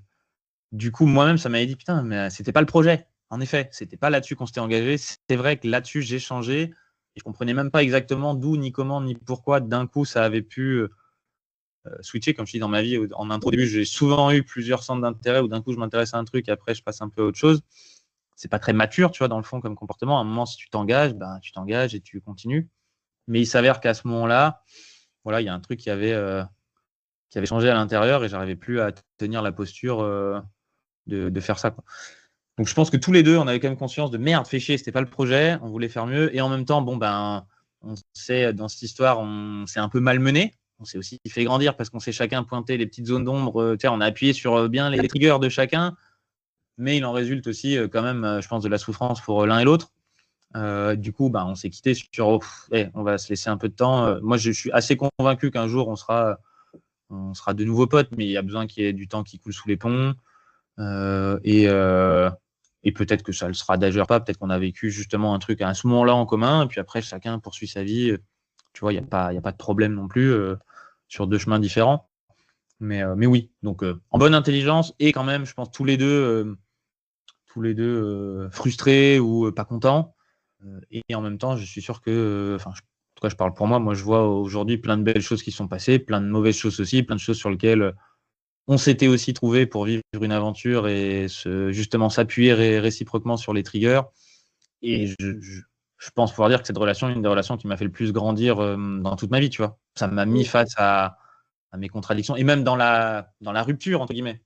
Dans la c'est une forme de divorce, hein, c'est complètement une forme de divorce. Et du coup, j'ai l'impression que là, dans ton discours, tu es dans la phase justement d'acceptation et de dire, OK, là, j'ai fait le deuil de ça, dans le bon sens du terme, hein, tu vois. Complet, ouais. Et tu vois, je pense que pendant longtemps, même si on prend la phase d'acceptation, si on prend le process du deuil de Kubler-Ross, là, c'est vrai qu'il y a des moments, il y avait peut-être du déni, du machin, tout ça, ou encore un petit peu de j'espère qu'il l'aura pas trop facile. Aujourd'hui, je suis vraiment en mode, franchement, en gros, sois heureux, fais ce que tu as à faire, je fais mon chemin, et je lui souhaite vraiment, tu vois, que ça se passe bien. Ça veut pas dire pour autant qu'on doit être en lien ou tout ça, mais ouais, je vois juste deux êtres humains qui se sont rencontrés à un certain moment, qui avaient, comme je l'ai dit, 80% de points super alignés et 20% où ils avaient besoin de l'un l'autre pour s'en foutre plein la gueule, peut-être. Même là, j'ai l'impression de dresser un portrait négatif alors que c'est pas le cas, mais tu vois, pour appuyer sur certains triggers et vivre quelque chose derrière. Mais même ça, c'est encore lui donner un sens, tu vois, à ce qui s'est passé. Alors que je cherche même pas à lui donner un sens, juste, voilà, il s'est passé ce qui s'est passé, et c'est cool comme ça, quoi. C'est une expérience de vie. Ouais. Est-ce que tu crois que si vous aviez réussi, entre guillemets, à trouver un terrain d'entente, une troisième voie, ou peut-être à soulager des problèmes de communication, ça aurait comblé les 20%, ou de toute façon, ça aurait fini tu vois, c'est un peu la place de la communication dans votre séparation. Qu'est-ce qu'elle a pris comme... Est-ce que je prêche pour ta paroisse ou pour la fatalité C'est intéressant. En vrai, je sais pas. Franchement, ce serait mentir j'ai envie de dire, si on avait trouvé, de toute façon, ça aurait été parfait. Donc, ça aurait été ce qui devait se passer, et il se serait passé ce qui s'est passé. Tu vois, je sais pas si ça aurait suffi pour. Il y avait aussi une question de vision là qui se sépare. Exactement, ouais. Exactement. Franchement, c'est dans le fond, au final, je sais même plus. Tu vois, on est plus assez en contact pour que je sache qui il est. Je vais estimer que qui il est devenu, c'était qui il avait besoin de devenir, ou qui, tu vois. Et vu qu'on n'est plus en lien assez, je peux pas savoir si on est aligné aujourd'hui. Et du coup, si les routes sont de nouveau parallèles, tu vois. Et l'autre voie, peut-être que de facto, si on l'a pas trouvée, c'est parce que c'était pas celle qu'on devait trouver l'un avec l'autre, tu vois. Donc c'est vraiment très très dur d'y répondre. Pour moi, il s'est passé ce qui devait se passer, et l'inverse aurait pas été possible.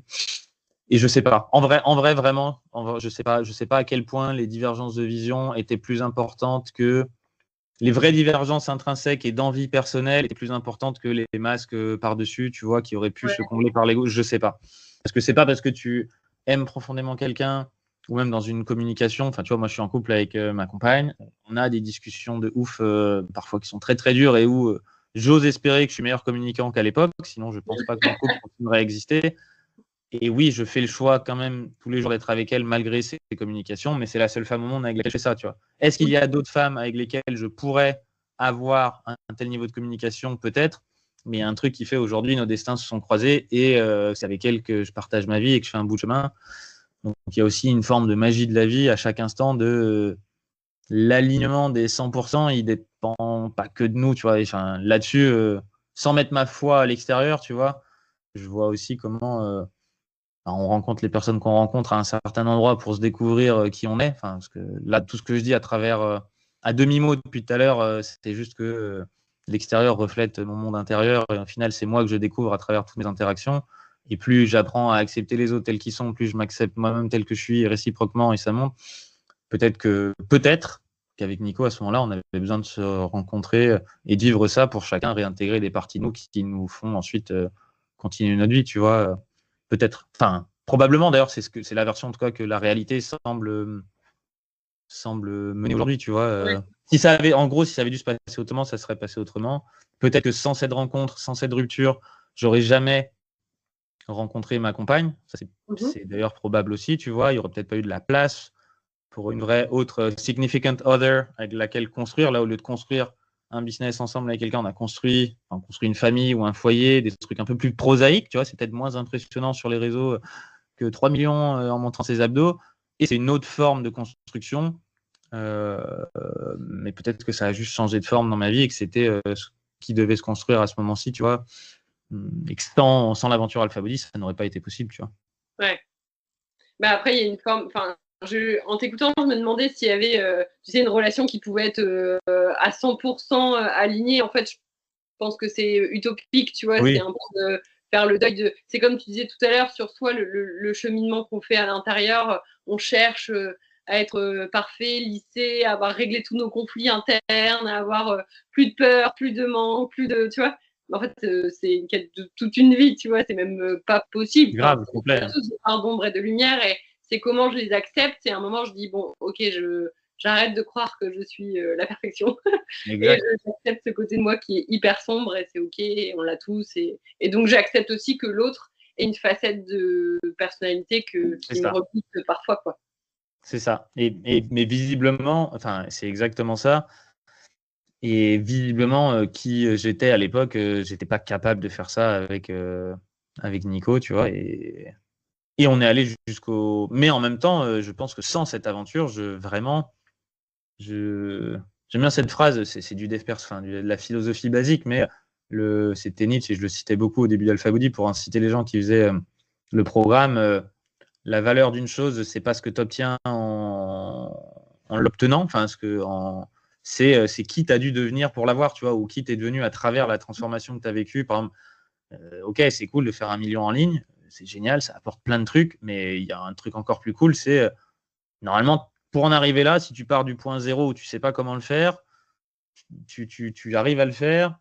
Il s'est passé des trucs dans ta vie où tu as réintégré soit des parties de toi, peu importe quel vocabulaire tu mets là-dessus, mais tu t'es découvert et tu es devenu quelqu'un d'autre en quoi tu as reconnu des parties de toi que tu n'intégrais pas dans ton identité. Et à la fin, tu dis waouh, ça avait plus de valeur que le million en fait. Je ne m'en rendais pas compte, mais voilà. Et je pense que cette aventure, bah, au final, et ça ne veut pas dire que c'est que lumineux ni que joyeux, mais je pense que en tout cas, moi, j'y ai énormément gagné à retrouver des bouts de moi que j'avais laissés au bord de la route. Et reprendre des bouts cassés. Je prenais l'exemple d'une métaphore à une pote, là, le kitsungi, c'est l'art japonais de prendre des vases cassés et de les recoller. Ouais. Et y mettre des petits fils, des petites paillettes d'or dans la colle. Donc en fait, ça te fait des bols qui sont ultra plus jolis après qu'avant avoir été cassés et qui potentiellement en plus sont peut-être plus résistants. Donc ça peut être une métaphore de la résilience, de tout ce que tu veux. Mais derrière, avec ce mot kitsungi et cet art, tu as vraiment une notion de waouh, c'est cassé et ça se voit, mais c'est vraiment plus beau, tu vois, derrière. Mais c'est pas juste parfait. C'est tout cassé, tu vois, le bordel. Et là, je vois, il y a à un endroit, c'est cassé, ça a laissé des séquelles de créer une boîte et de tout ça. Et à un autre endroit, waouh, ce que c'est beau parce que il y a des trucs qui sont sortis que j'aurais probablement, comme le dit Steve Jobs, c'est lui qui l'avait dit quand il s'est fait virer de Apple. Il dit le remède était dur à avaler, mais le malade en avait fort besoin. Il est vraiment probable que malgré mes 50 cérémonies d'ayahuasca ou je sais pas trop quoi, j'avais besoin d'en passer par une séparation business et de perdre un truc que j'avais pu construire comme ça pour accepter de me regarder en face et dire en fait, je suis peut-être pas le super-héros que je pense être. Il y a des endroits où je suis vraiment un gros con et va falloir réaccepter, le prendre et dire et tout ça, c'est moi et c'est encore plus mieux que ce que je pensais au final que ce que je m'étais imaginé, tu vois. Comme le dit De Martini, the magnificence of who we are is far greater than any fantasies you impose on yourself. C'est ça. La magnificence de qui t'es est bien plus belle que les fantaisies, les fantasmes que tu te plaques sur toi-même. Et encore faut-il le vivre. Et ça ne veut pas dire que c'est drôle. Quand on a dit far greater, on n'a pas dit far more beautiful ou far more ou far easier ou que de la lumière et que le cœur rempli de joie au quotidien et de paix, tu vois. Non, il y a aussi des trucs un peu plus des petites couleuvres à avaler, mais à la fin tu fais waouh, ah ouais, il y avait tout ça. Ah, quand même. Ok. Ça valait le coup de. Enfin, ça valait le coup. Encore une fois, ça, c'est une justification. J'ai plus envie de justifier les événements ou de leur donner un sens, mais j'ai l'impression qu'il y a des parties qui se sont recouvrées et il fallait emprunter ce chemin pour les recouvrer, quoi. Tu dirais qu'aujourd'hui, tu as enlevé ton armure de chevalier blanc dont tu parlais tout à l'heure? Non, je dirais qu'aujourd'hui, je la vois. Ok. Je la vois et je peux choisir de jouer avec. Et en tout cas, si je ne m'attends plus à ce qu'elle m'apporte justement tout ce que je pense et qu'elle me protège de tous les événements extérieurs, si je suis conscient de ça et qu'en même temps, j'en ai pas non plus honte ou que je cherche pas non plus à la cacher en me disant merde, c'est mal de jouer au chevalier blanc, c'est plutôt bon, bah ok, il y a une, une programmation ou une forme, je sais pas, d'hypnose culturelle, d'hypnose. L'objet appelle ça un personnage, on peut dire, on peut mettre ça un archétype. Bref, il y a ce truc-là qui vit en moi, tu vois. Ben, c'est un des trucs que j'incarne sur cette planète. Je peux me dire, ok, c'est cool, bah, je l'ai. Ça me le définit pas complètement, ça me limite pas. C'est pas non plus le truc qui va me sauver, mais je peux jouer avec cette énergie. Et je la vois aujourd'hui. Je le vois un peu comme une caractéristique de ok, bah, j'ai les yeux bleus, j'ai des gros biceps, et puis j'ai un fonctionnement qui a tendance à être un peu comme le chevalier blanc. Ça ne veut pas dire qu'il faut le foutre à la poubelle, il faut pas non plus le glorifier, mais il faut savoir que c'est là, quoi, tu vois. Ouais. C'est plus utile de voir à travers et ouais, bah, c'est ça le travail de Shadow Work, tu vois, enfin, de l'intégrer, de voir qu'il est là pour derrière quelque part vraiment le transcender, c'est-à-dire l'inclure et le dépasser pour dire bon, bah, il est là, je vais pas faire genre c'est pas là, non, c'est là. Mais en même temps, je suis pas non plus obligé de rester keblo dans ce fonctionnement. Je peux me voir faire et parfois me dire ah, vas-y Anto, arrête de casser les couilles là. Soit vas-y laisse de compter l'armure et l'utiliser, enfin l'armure ou le chevalier blanc et l'utiliser quand il y en a besoin parce que ça me permet de faire quand même plein de trucs. Ça permet aussi des choses quoi, tu vois. Mm, mm. Mais ça me fait penser un peu au profil de personnalité de la Processcom, où tu vois, tu as les 6 profils avec chacun des qualités et des points limitants, on va dire, mais de se dire qu'on les a tous et qu'on peut aussi jouer avec en fonction de ce qu'on a expérimenté et ce qu'on a comme base, comme phase, etc.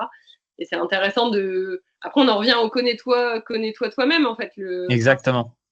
La question qui suis-je, la question existentielle que C'est je ne ça. comprenais pas quand j'étais au lycée parce que j'étais en série scientifique et que j'étais hyper cartésienne, mais que maintenant je me dis, mais ouais, mais en fait, c'est une question de ouf. Ouais, Euh, ouais. qui Et est je pense tellement. que pardon, vas-y. Non, non, vas-y, c'est bon. J'allais dire, et je pense que cette question est d'autant plus importante que la réponse qu'elle évoque même. Il n'y a pas de vraie réponse euh, finie ni définitive à cette question. Déjà, la mise en mots de la réponse, ça limite quelque part un peu la réponse. C'est plutôt, tu poses la question qui suis et puis ce qui en émerge, c'est la réponse, quoi. Ce que ça fait bouger en toi ou tu vois, juste de reconnaître que, ah ouais, peut-être que je suis un espèce de... Je suis la vie sous une certaine forme mais en même temps, je suis pas complètement séparé de la vie. Et là, à l'instant, il se passe ça en moi. Enfin, tu vois, ça revient à la fois à des contextes de instant présent. Pour certains, c'est je suis la transcendance. Enfin, tu vois, le témoin qui observe toute vie. Ok, ça, je suis passé par là aussi. Aujourd'hui, je vois un peu plus. Oui, je suis ça. Enfin, ni l'un ni l'autre sont contraires. En tout cas, il y a point d'interrogation. Le point d'interrogation est vraiment important là-dedans. Tu vois, qui suis-je? C'est ça. Et, euh, et pour derrière laisser la vie être la réponse elle-même, quoi. Tu vois, qui je suis, bah, je suis la vie. En tout cas, je suis ça là. Et dès qu'on rentre dans le monde de la définition, il y a quelque chose d'autre qui se rajoute. Et parfois, c'est super utile. Dans un premier date, je vais quand même dire, bah, je suis Anto. Tu vois, je vais pas dire, je suis Je ça suis la là. vie. Je suis là. Tu vois, mais la question qui suit, c'est important, c'est ressenti. Non, non, bah ouais, je suis Anto. Et puis voilà, il y a un endroit dans lequel c'est très utile, mais d'avoir d'autres moments, d'autres espaces où on peut justement se reconnaître. En tant qu'espèce d'espace vide ou de vacuité qui accueille et observe bah, ce personnage, ce psychisme, ce corps, et en même temps de voir qu'on est aussi ça vraiment, tu vois, à chaque instant, quoi. Et l'espace et le truc qui s'incarne dans cet espace et qui est en train de parler là en ce moment avec toi, tu vois. Ouais. Mais moi, j'ai l'impression que plus les choses avancent, justement, moins j'ai de. Ah tiens, je sais pas pourquoi il y a un truc qui me vient, comme si c'était à dire alors que c'est un peu hors contexte, mais allez, je vais le poser là. Je me suis rendu compte la semaine dernière, je crois, bon, besoin de validation externe, il est énorme, tu vois, chez moi, et je pense chez beaucoup d'êtres humains, c'est justement la fameuse survie. Lobvé le dit comme ça avec le personnage, le besoin d'avoir raison, de faire en sorte que les autres valident notre ressenti et tout. Et donc, quelque part, comprendre que à un niveau, c'est pas possible. Et on parle beaucoup dans le dev perso de lâcher le besoin de validation externe, de lâcher le fait voilà, d'être reconnu par les autres, tu vois, l'ego, sous une certaine forme.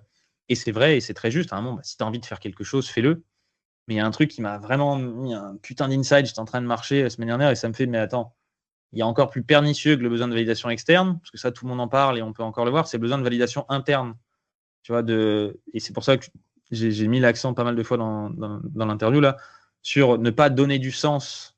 J'ai vraiment passé ma vie à chercher du sens, mais aujourd'hui, je vois la vacuité de dès que je suis en train d'essayer de chercher pourquoi je me sens triste. Ah, mais je me sens triste parce que là, il s'est passé ça.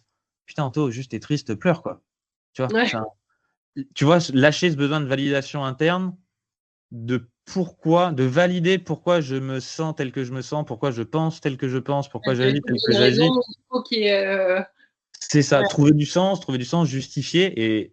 Et ça m'a. Peut-être, je sais pas, faudrait que je théorise ça quelque part, le poser, la validation interne, parce que j'ai pas vu grand monde qui l'avait exprimé sous cette forme, en tout cas.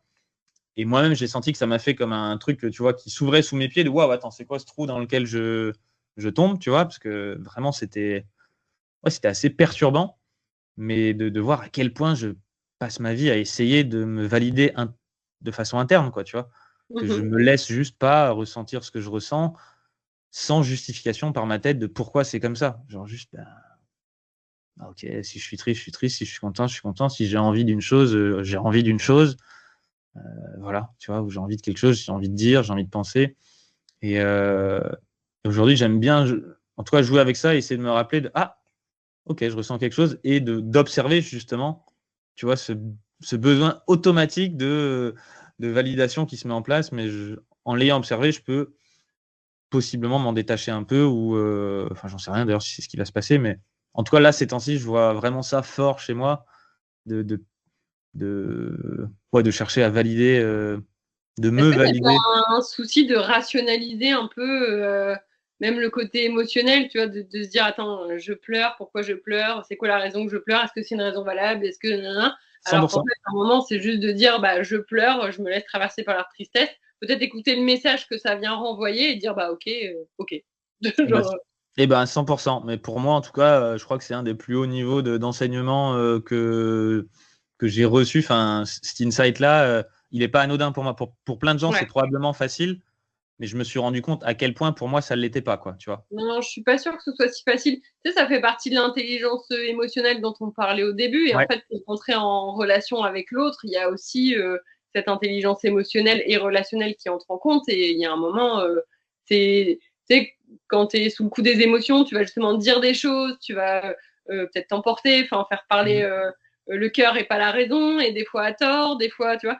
Et c'est un moment comment tu arrives à prendre de la distance par rapport à ça et dire ok, là c'est en train de m'énerver là de ouf, pourquoi hmm, ça m'énerve, et hmm. tu vois, d'essayer de questionner ça et de le traverser ou pas, mais d'en avoir conscience et de vivre ça. Ça aide quand même beaucoup dans les relations, Bien que ce sûr. soit de couple ou d'association, dans un business ou voilà. Et je pense que ça c'est pas si facile que ça, et l'intelligence émotionnelle elle mériterait d'être enseigner à Ah l'école ouais. au titre que la communication, le fait de, voilà, de savoir s'exprimer. Et d'ailleurs, ça va me faire rebondir sur une question que je ne t'ai pas posée, dont on avait parlé dans la préparation de l'interview, c'est ton rapport au fait de oser dire non. Parce que ça aussi, Hmm. c'est pour moi un apprentissage qu'on ne fait pas assez. Et je sais qu'on en avait parlé, qu'il y avait quand même un sujet. Et est-ce que, pour en revenir au sujet du thème général, ça a joué un lien aussi dans, Hmm. dans ta relation avec ton ex-associé, de savoir dire non au bon moment et de la bonne manière. Ouais, clairement. Aujourd'hui, en plus, j'en ai encore, je pense, une autre petite lecture de ce que j'avais pu te dire à l'époque, mais si j'emploie une lecture que m'a donné un jour un thérapeute avec lequel je suis globalement d'accord, c'est le côté enfant adultifié ou parentifié. Et là, j'ai encore plus le voir parce que ma mère était chez moi pendant 5 jours et j'ai vraiment vu, j'ai pas envie de m'attarder, mais voilà, j'ai vraiment vu comment, étant enfant, j'ai pu prendre en charge certains besoins de ma mère, de par le fait qu'elle venait de perdre ma petite sœur. Ensuite, mes parents se sont séparés, du par le fait que je suis en train de me rendre compte, et ça m'a sauté au coin de la figure, j'en discutais hier avec ma compagne, qu'en fait, ma mère a vraiment un fonctionnement atypique, mais je ne l'avais pas vu. Enfin, je l'avais vu, mais j'avais mis ça sous le coup d'une forme de mauvaise volonté. Et là, vraiment, hier soir, j'ai fait, avec ma compagne, on discute, elle me dit, mais en fait, tantôt, non, vraiment, là, il y a un fonctionnement différent et il n'y a pas de mauvaise volonté, en fait. Et même là, tu vois, en me disant, moi, ça me monte un peu d'émotion parce que je vois tous les moments où j'ai pu projeter sur, mais vas-y, quand même, tu vois. Alors que non, pour les enfants, aujourd'hui, on plaque plein de, justement, de fonctionnements atypiques et ils sont tous HP, enfin, tu vois, ça justifie tout, mais sur nos parents, on utilise plutôt le putain, ils sont casse-couilles, ils m'ont fait ça et on se victimise et on dit c'est les méchants, tu vois. Dans la génération, c'est ça, les enfants, c'est tous des putains de génies incompris. Mais nos parents, c'était tous des casse-couilles, quoi, tu vois, qui nous en voulaient. Et là, ça m'a pété à la gueule de me dire, ah ouais, en fait, il y a une vraie forme. Et ma mère n'est pas une casse-couille. Il y a une vraie forme de. Non, et Virginie, justement, le voyait, il y avait un truc où elle-même, elle dit, ah ouais, ok, il y a un fonctionnement différent. Et en même temps, qui, du coup, je ne sais pas si c'est. Comme je te l'avais dit, un thérapeute m'avait vendu ça. Alors, c'est une croyance qui est valorisante, je pense, en tant qu'enfant, et en même temps, j'y vois une forme de vérité. En tout cas, c'est partiellement vrai pour moi. Du côté, ma petite sœur étant décédée, il y a, et je pense que plein de gens vont se reconnaître dans le fait de ne pas savoir dire non, mais moi, je vais juste donner un petit peu de sens et de contexte sur d'où vient le mien. En tout cas, ce qui aujourd'hui me semble une forme de vérité. Hein, voilà. Et peut-être que ça touchera certaines personnes. Donc, ma petite sœur décède. Le décès d'un enfant pour un parent, c'est une des pires tortures. Je crois qu'il y a sur l'échelle des tortures, des trucs qui ont été victimes, les gens, c'est parmi la plus vénère. Donc après, tu te démerdes comme tu peux quand t'es parent pour dealer avec ça et tu fais vraiment du mieux que tu peux. Et il n'y a pas de bonne stratégie, il n'y a pas de bonne façon et il n'y a pas de façon éveillée ni thérapeutique de bien le faire. Il y a juste la vie et prends-toi ça dans la gueule et fais ce que tu peux. Donc ils ont fait ce qu'ils ont pu. Sauf que moi, j'avais 3 ans. Et du coup, quand tu as 3 ans, que tes parents sont en dépression post-décès d'un enfant, il y a une atmosphère d'insécurité, de la mort peut survenir du jour au lendemain, c'est quoi ce bordel? Et en gros, il y a une atmosphère d'impuissance, d'incompréhension et d'injustice énorme. Tu vois, les trois sont forts parce que ça n'a pas de sens, tu ne peux rien faire et c'est injuste. Enfin, il y a un truc, rien ne justifie le fait qu'un enfant meure, quoi. Tu vois, il y a juste bon, même si Dieu il attribue pas des bons points ou des mauvais points, mais vas-y trouver une vraie explication à part rentrer dans un monde justement bien spirituel, perché. Il était venu me donner un message. Ok, ça encore une fois, c'est donner une forme de sens à la souffrance qui est trop dure à se laisser traverser tellement c'est putain d'horrible, quoi. Donc moi je pense que là-dedans, même si j'ai pas vraiment de souvenirs, il est fort facile de s'imaginer qu'un enfant qui voit ses parents vivre ça, qui ressent lui-même l'atmosphère il absorbe 2-3 trucs et il se dit attends, impuissance, incompréhension, injustice. Je vais me mettre mon armure de chevalier blanc, tout puissant, qui va tout comprendre et qui va rétablir la justice. Alors, en faisant de la merde, hein, mais tu vois, ce paradigme de je dois faire ça. Du coup, plus je suis concentré là-dessus, plus qu'est-ce que je remarque moi aussi, tous les endroits sur lesquels je suis impuissant, toutes les injustices, toutes les incompréhensions. Mais ça crée un peu ce profil HP de bon ben tu vois, les HP ils aiment bien la justice, les HP ils veulent tout comprendre, les HP ils veulent tout réussir et il faut que tout soit bien fait, perfectionnisme et tout. Pour les HP qui nous écoutent, je vous conseille vraiment d'aller vous faire diagnostiquer si c'est pas fait parce que ça change quand même un peu le game de vraiment faire le diagnostic. Il y a différents types de fonctionnement. Moi ça m'a quand même beaucoup éclairé, je m'en suis toujours douté et c'était un peu l'éléphant au milieu du couloir. Mais en le faisant, en posant le truc, là, ok, là, mec, en fait, t'es même 10 fois plus HP que t'imaginais et en fait, là, t'es dans ton monde tout seul. Par contre, là, en fait, en vrai, là-dessus, t'es pas con, mais sans plus. Et là, de nouveau, là, t'es vraiment en mode, même les HP à 132 QI, en fait, ils comprennent rien à ta réalité, tu vois. Ah, ok. Et t'as des profils qui peuvent être divergents ou sans, enfin, vraiment. Je pense que ça fait partie du chemin d'abord de se le justifier en mode putain, la vie est dure, c'est parce que je suis HP. De se victimiser avec ça, puis à un moment, tu te dire bon, attends, cool, je lâche l'étiquette, puis après, dire attends, mais cette étiquette, je l'ai peut-être lâchée un peu trop vite si vraiment j'allais voir ce qui se cache derrière pour moi et tout. Et vraiment, pour ceux qui le vivent, c'est mon conseil d'aller faire un vrai diagnostic. Et de toute façon, vous allez quand même être tout seul avec votre diagnostic. Ça ne va pas vous donner le mode d'emploi si c'est le cas, mais ça peut apporter quand même pas mal plus de réponses que ce qu'on imagine. Voilà, parenthèse fermée. Mais du coup, ce côté, incompréhension, injustice, impuissance, et bien voilà, ça crée, je vais créer un business dans lequel je vais tout rétablir, je vais aider des gens à perdre du poids, je vais devenir puissant, avoir de l'influence et de l'argent, je vais vouloir tout comprendre, donc je pense à se poser des questions constamment, ce qui fait que le cerveau il s'entraîne à en poser d'autant plus, ce qui fait qu'après tu as un OQI, tu vois, mais je pense que dès l'enfance, si tu passes ton temps à réfléchir, tu as plus d'expérience, enfin, c'est comme si tu fais de la muscu, quoi. À un moment, plus tu poses des questions, plus tu deviens bon à poser des questions, plus tu comprends vite les liens entre les trucs, ça s'explique globalement comme ça. Je peux l'expliquer comme ça. Et je vois encore, et comment du coup ça fait ce côté merde, mes parents vont pas bien, il y a un truc, est-ce que c'est de ma faute? Parce que tu as 3 ans, tu captes rien à la vie, quoi, tu vois, tout ça c'est inconscient, c'est pré-verbal en plus, bien souvent, ce qui se passe dans la tête, quoique à 3 ans on parle. Ok, non, c'est faux ce que je viens de dire, parce que je parlais déjà à 3 ans, donc c'est pas pré-verbal, j'étais déjà capable de le conceptualiser, au moins un minimum, mais sûrement pas autant que maintenant, j'espère. Et bref, et ça fait globalement des enfants qui veulent prendre en charge leurs parents, et c'est un peu ce que m'a dit Lobé, en mode bah oui, voilà, t'auras beau faire ce que tu veux, jamais tu rétabliras la justice, la mort d'un enfant, c'est impossible. Mais c'est engrammé dans l'idée d'essayer, tu vois, c'est ça le problème. Du coup, ça fait que bah tu dis oui, parce que tu es tout puissant, parce que tu comprends tout, parce que s'il y a une injustice, il y a besoin de faire valider la cape du chevalier blanc qui fait tout, qui résout tout. Et je pense que ça crée une habitude en effet, de ne pas savoir dire non, mais aussi une incapacité de fonctionnement sans se sentir utile, parce que c'est là-dessus que s'est construit la légende, ou vraiment le personnage, ou le fonctionnement. Et du coup, une espèce d'angoisse existentielle qui réémerge, moi en tout cas, je l'observe chez moi et j'apprends à vivre avec, tu vois, mais elle n'a pas disparu, de merde, quand je me sens pas utile, il y a un bordel de mais qu'est-ce que je fous là? Il y a vraiment des émotions d'angoisse qui remontent, ça me renvoie à ma finitude, la mort, plein de trucs, avec lesquels, encore une fois, j'apprends à juste accueillir et sans validation interne ni externe. Mais oui, donc bref, ça s'est développé comme ça chez moi. Et oui, là aujourd'hui, j'en ai conscience.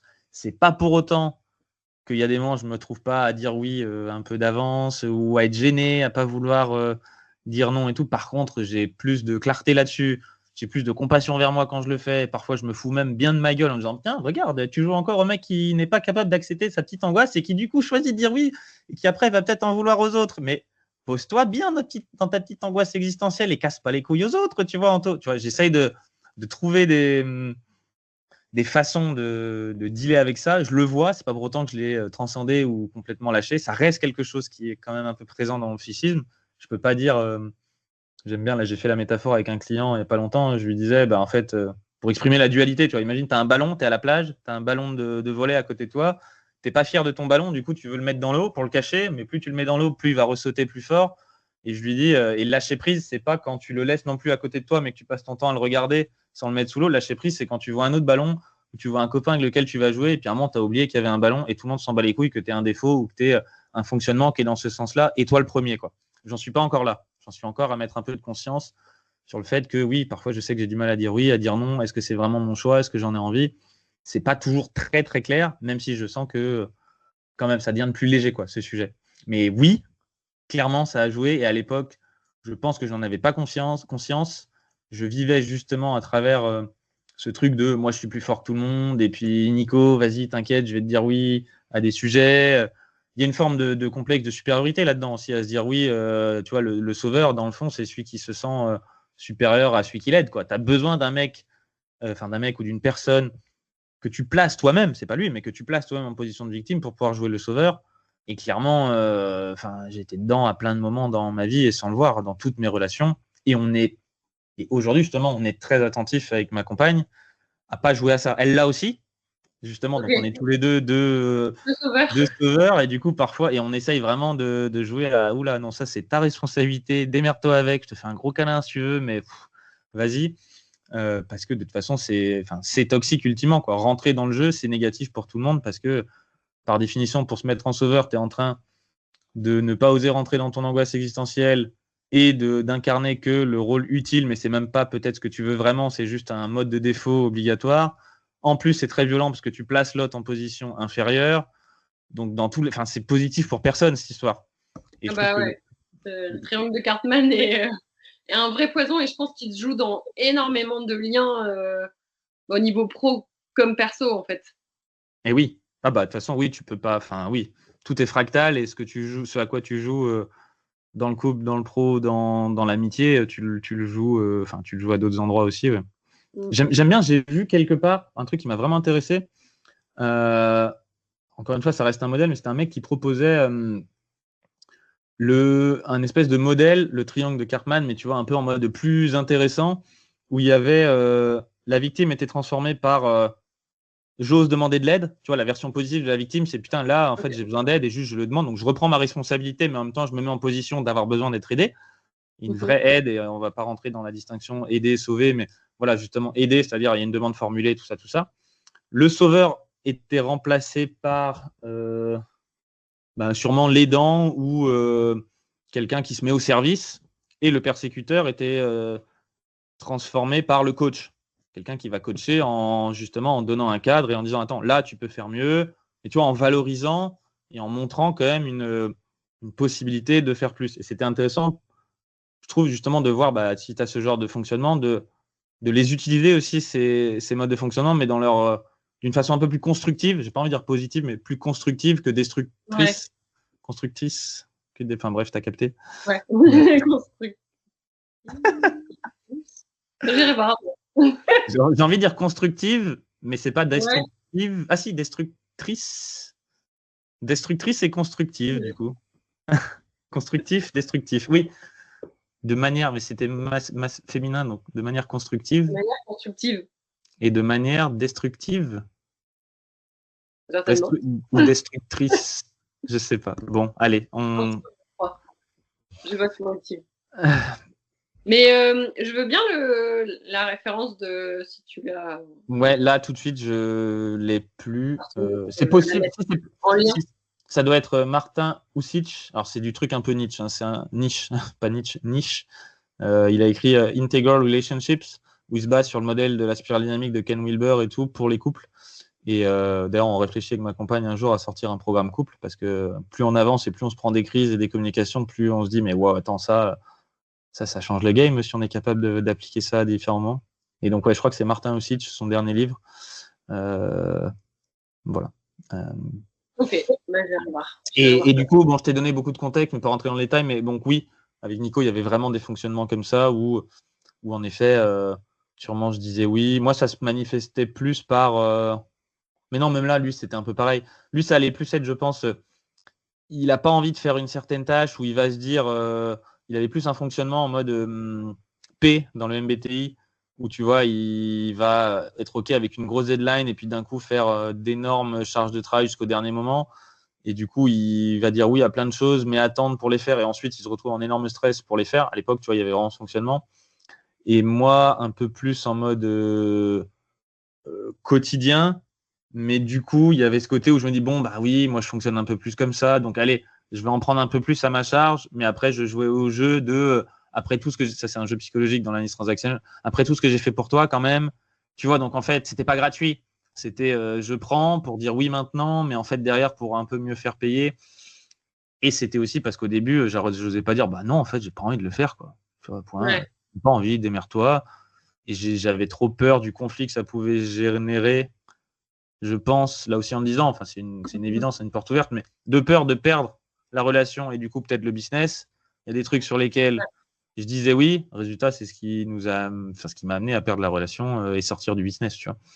Donc, mais ça franchement, c'est chaud à faire the first time around, quoi. C'est bien pour ça qu'on divorce et qu'on se reconstruit et qu'on trouve des gens. Enfin, quand tu as 20 ans ou 25 ans ou même 30 ans, tu fais comment pour avoir compris tout ça. Là, à 40, déjà, je dirais pas que j'ai compris beaucoup de choses, mais quand même, je me rends compte que par rapport à 20, il y a des trucs qui ont été compris. Et même en les ayant compris, c'est chaud, la communication. Mais je me dis, mais ouais, le bordel, avant, tu vois. Et je pense aussi, pour les gens qui nous écoutent, je sais pas dans quel domaine ils sont, mais clairement, c'est quelque chose qui se voit chez les thérapeutes et les coachs, dans cette dans cette façon de vouloir aider. Il y a quelque part un sauveur ou un guérisseur blessé, tu vois, quelqu'un qui... C'est ça la double facette du truc, de vouloir justement aider et inspirer parce qu'on s'est senti un moment blessé et de vouloir apporter quelque chose au monde.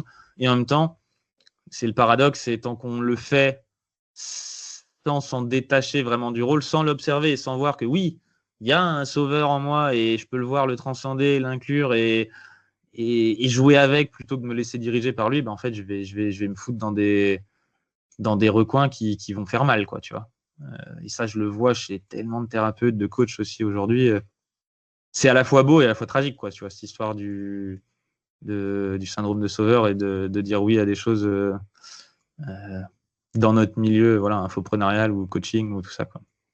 Après, on me dit aussi souvent qu'on coach ou qu'on accompagne des gens qui vont nous apporter justement, qui vont nous faire travailler aussi sur nous. Tu vois, il n'y a jamais de hasard sur les profils qui arrivent à toi, en fait. C'est vrai. Donc, C'est vrai finalement, aussi. c'est l'histoire du coach coaché.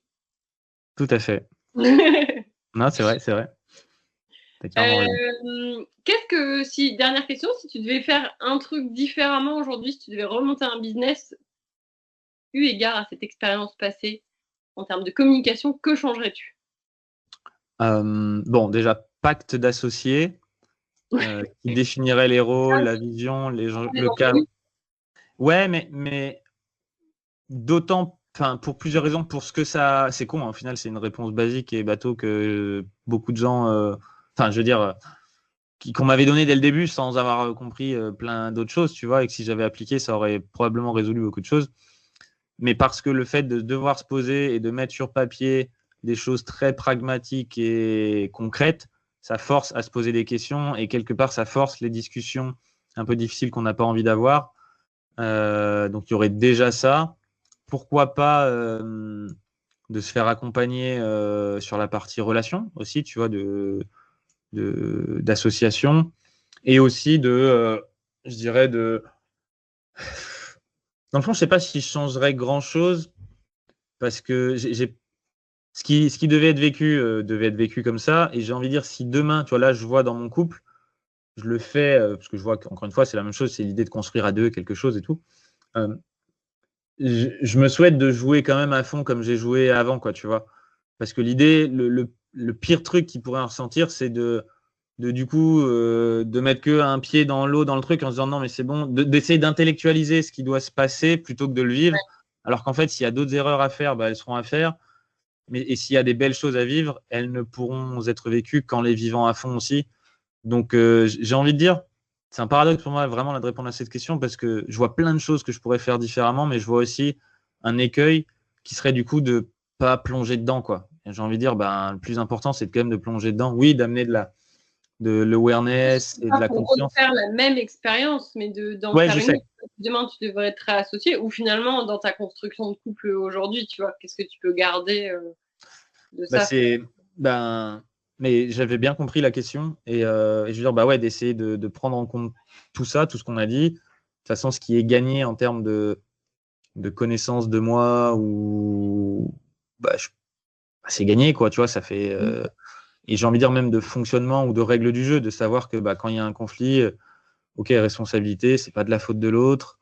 Vraiment, je dirais, le step number one, c'est toujours essayer de se dire comment est-ce que j'ai. C'est pas que je le mérite, parce que ce que je vis, je le mérite pas, mais je le choisis, Mmh. consciemment et inconsciemment. Comment est-ce que ça, je le choisis et comment est-ce que je peux aussi choisir de le transformer par comment je réagis, je l'incarne, tu vois. On peut dire, enfin, je vois vraiment, quand je vis un truc, ok, c'est une partie de moi que je découvre à travers l'autre et comment je filtre ma réalité en fonction de ce que l'autre me dit et tout. Ce que je vois, c'est jamais que mon filtre à croyance à moi-même. Et de l'autre, comment est-ce que je peux choisir de me créer de la façon dont je vais réagir par rapport à ce que je viens de découvrir sur moi, tu vois. Dire, ah, ok, mais là, en même temps, même si c'est ça, c'est moi que je découvre, je peux choisir de balancer une autre vibration ou un autre état d'être là-dedans. Mais tu vois, ça reste des concepts un peu ésotériques. C'est pour ça que je dirais, aujourd'hui, ça se fait presque naturellement en ayant compris ces trucs-là, puisque j'ai l'impression, en tout cas, de ne pas attendre de l'autre, d'atteindre quelque chose qui me permettrait d'être en retraite et d'avoir réglé tous mes problèmes. Donc déjà, si je retire la pression Ouais. que ce qu'on est en train de construire doit résoudre tout dans ma vie, ouais, je peux vachement plus laisser l'autre être qui il est, quoi, tu vois. Et Ouais. après, Il y a beaucoup moins de pression et d'enjeux derrière. je peux appliquer après plein de méthodes tu vois, quand j'ai des gens là-dessus en coaching, ça va être bon, bah, ok, c'est quoi tes valeurs? Qu'est-ce qui est vraiment important pour toi? D'aller le découvrir. Qu'est-ce qui est vraiment important pour l'autre? De voir comment est-ce qu'on peut communiquer dans les valeurs de l'autre pour obtenir les siennes. Ok, si tu veux quelque chose, ben, va voir qu'est-ce que l'autre y gagne à faire ce que toi t'aimerais qu'il fasse. Tu vois, pour que ce soit non plus de la manipulation, mais une forme d'influence gagnante-gagnante. Donc d'essayer de faire ça, c'est ce que j'essaye tant bien que faire, je pense, dans mon couple. Mais à un endroit, c'est plus de se dire, bon, bah, quoi qu'il arrive, est-ce que j'en ai envie de faire ce que je fais ou est-ce que je suis en train d'essayer de le faire pour d'autres raisons, pour avoir soit raison, soit pour incarner le bien, soit pour machin. Est-ce que c'est vraiment ce que je veux? Est-ce que si je m'assume complètement, est-ce que je suis en train de faire ce que je veux quoi, avec cette personne? Et derrière, ouais, quoi qu'il arrive, cet autre truc, bon, bah, comment est-ce que je reprends la responsabilité sur ce que je suis en train de vivre et de ne pas projeter sur l'autre des choses. Et ça n'inclut pas, enfin, on pourrait voir derrière tout ce verbage un peu spirituel, gentil, perché, amour, ok, du coup, ça ne veut pas dire de tout le temps rester ensemble. Ça peut être un moment de dire, bah non, là, en fait, vraiment, même si je comprends que c'est une partie de moi, bah peut-être que là, le truc, c'est de dire, bah on arrête et on arrête consciemment avant qu'il soit trop tard et que inconsciemment, il y ait quelque chose qui se détruise, tu vois. Mhm. Avec le paradoxe de, C'est vraiment prendre la responsabilité de la relation et qu'elle soit de couple ou professionnelle, mais de prendre sa part de responsabilité, quoi. Et avec le paradoxe de dire, et en même temps, je choisis de m'engager et je choisis qu'il n'y ait qu'une seule opportunité là-dedans, c'est que ça se passe bien. Enfin, un seul objectif, c'est que ça se passe bien. Et si entre-temps les choses changent, bah, ça change. Mais de quand même avoir l'intention, dès le début, l'intention plutôt de faire en sorte que ça se passe bien, plutôt que de voir tous les trucs dans lesquels ça pourrait mal se passer. Tu vois, c'est ça que je voulais dire par plonger dedans. En fait, j'ai l'impression qu'il y a tellement de façons desquelles une relation de couple ou de business peut partir en couille qu'il y a un bout d'inconscience presque qui est nécessaire et de se dire, allez, vas-y, YOLO, on y va, on verra bien. Et tu sais, un espèce de suroptimisme de plonger dedans et de découvrir en chemin ce qu'il y a à découvrir parce que sans ça, sinon, il n'y a pas Sinon, tu l'énergie dedans, quoi. réfléchis, tu rationalises Voilà, tout, si tu fais jamais, t'es pas dans l'action, quoi. c'est C'est un ça. peu comme les gens qui procrastinent, qui disent ah je le ferai, je lancerai mon truc quand ce sera parfait. Non non mais vas-y lance-le, il sera jamais parfait. C'est ça. Et je pense que exactement. Et il y a un moment de faire confiance. Enfin voilà, il y a un bout de est-ce que l'intuition est liée, est-ce que j'ai envie d'y aller et tout. Ok, good enough. Et puis après, ouais, là non plus, avant de te lancer, tu n'auras jamais de, de certitude sur comment ça va se passer. Il faut accepter quand même de prendre un risque. Toute relation, qu'elle soit de business ou de couple, ça implique un putain de risque. Personne ne sait comment ça peut finir, même si les deux sont au début alignés sur un objectif. Il peut se passer la vie, plein de choses. Et de quand même prendre le risque, parce que sans risque, il ne se passera rien. Quoi, tu vois. Et là, je me parle à moi, hein, parce que je vois comment c'est quelque chose qui peut être nécessaire, tu vois. Et je ferais différemment, voilà, tous ces trucs de prendre la responsabilité, de prendre conscience et tout, mais je garderais le vas-y, on verra bien, quoi, tu vois. On y va, fonce. Oser, tester.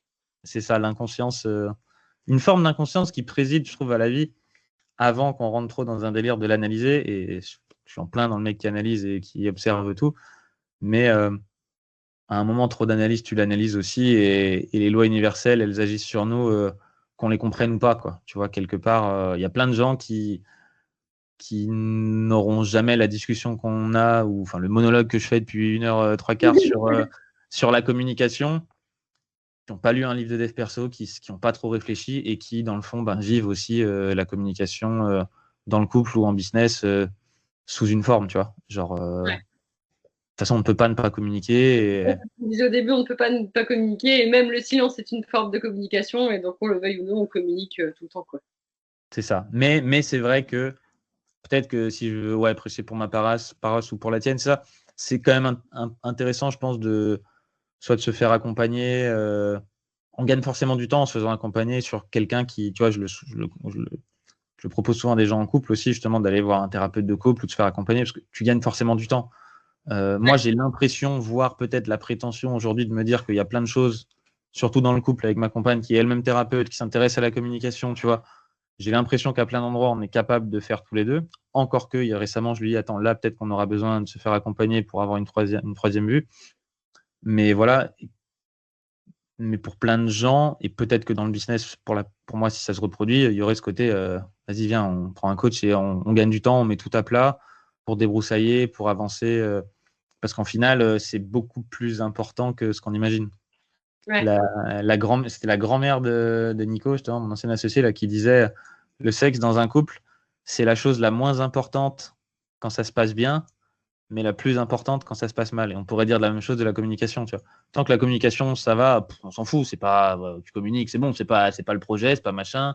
Dans un business, le cash flow va être plus important et tout.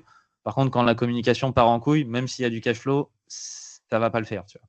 Ouais, et Donc, le problème, on en revient au pacte d'associés et de peut-être clarifier, de se faire accompagner avant que ça parte en live, c'est de se dire, OK, on va quand même s'intéresser à notre manière de communiquer, d'échanger, d'interagir pour que le jour où ça se passe mal, on ait un peu un cadre. Tu vois, finalement, le pacte d'associés, c'est aussi ça, c'est un cadre dans lequel on circule, on bouge, etc. Mais c'est de se poser les questions qui fâchent quand tout va bien, plutôt que quand ça va mal, et que là, on est trop dans l'émotionnel et qu'on n'arrive plus à justement être en méta et de clarifier un peu les positions de chacun, quoi.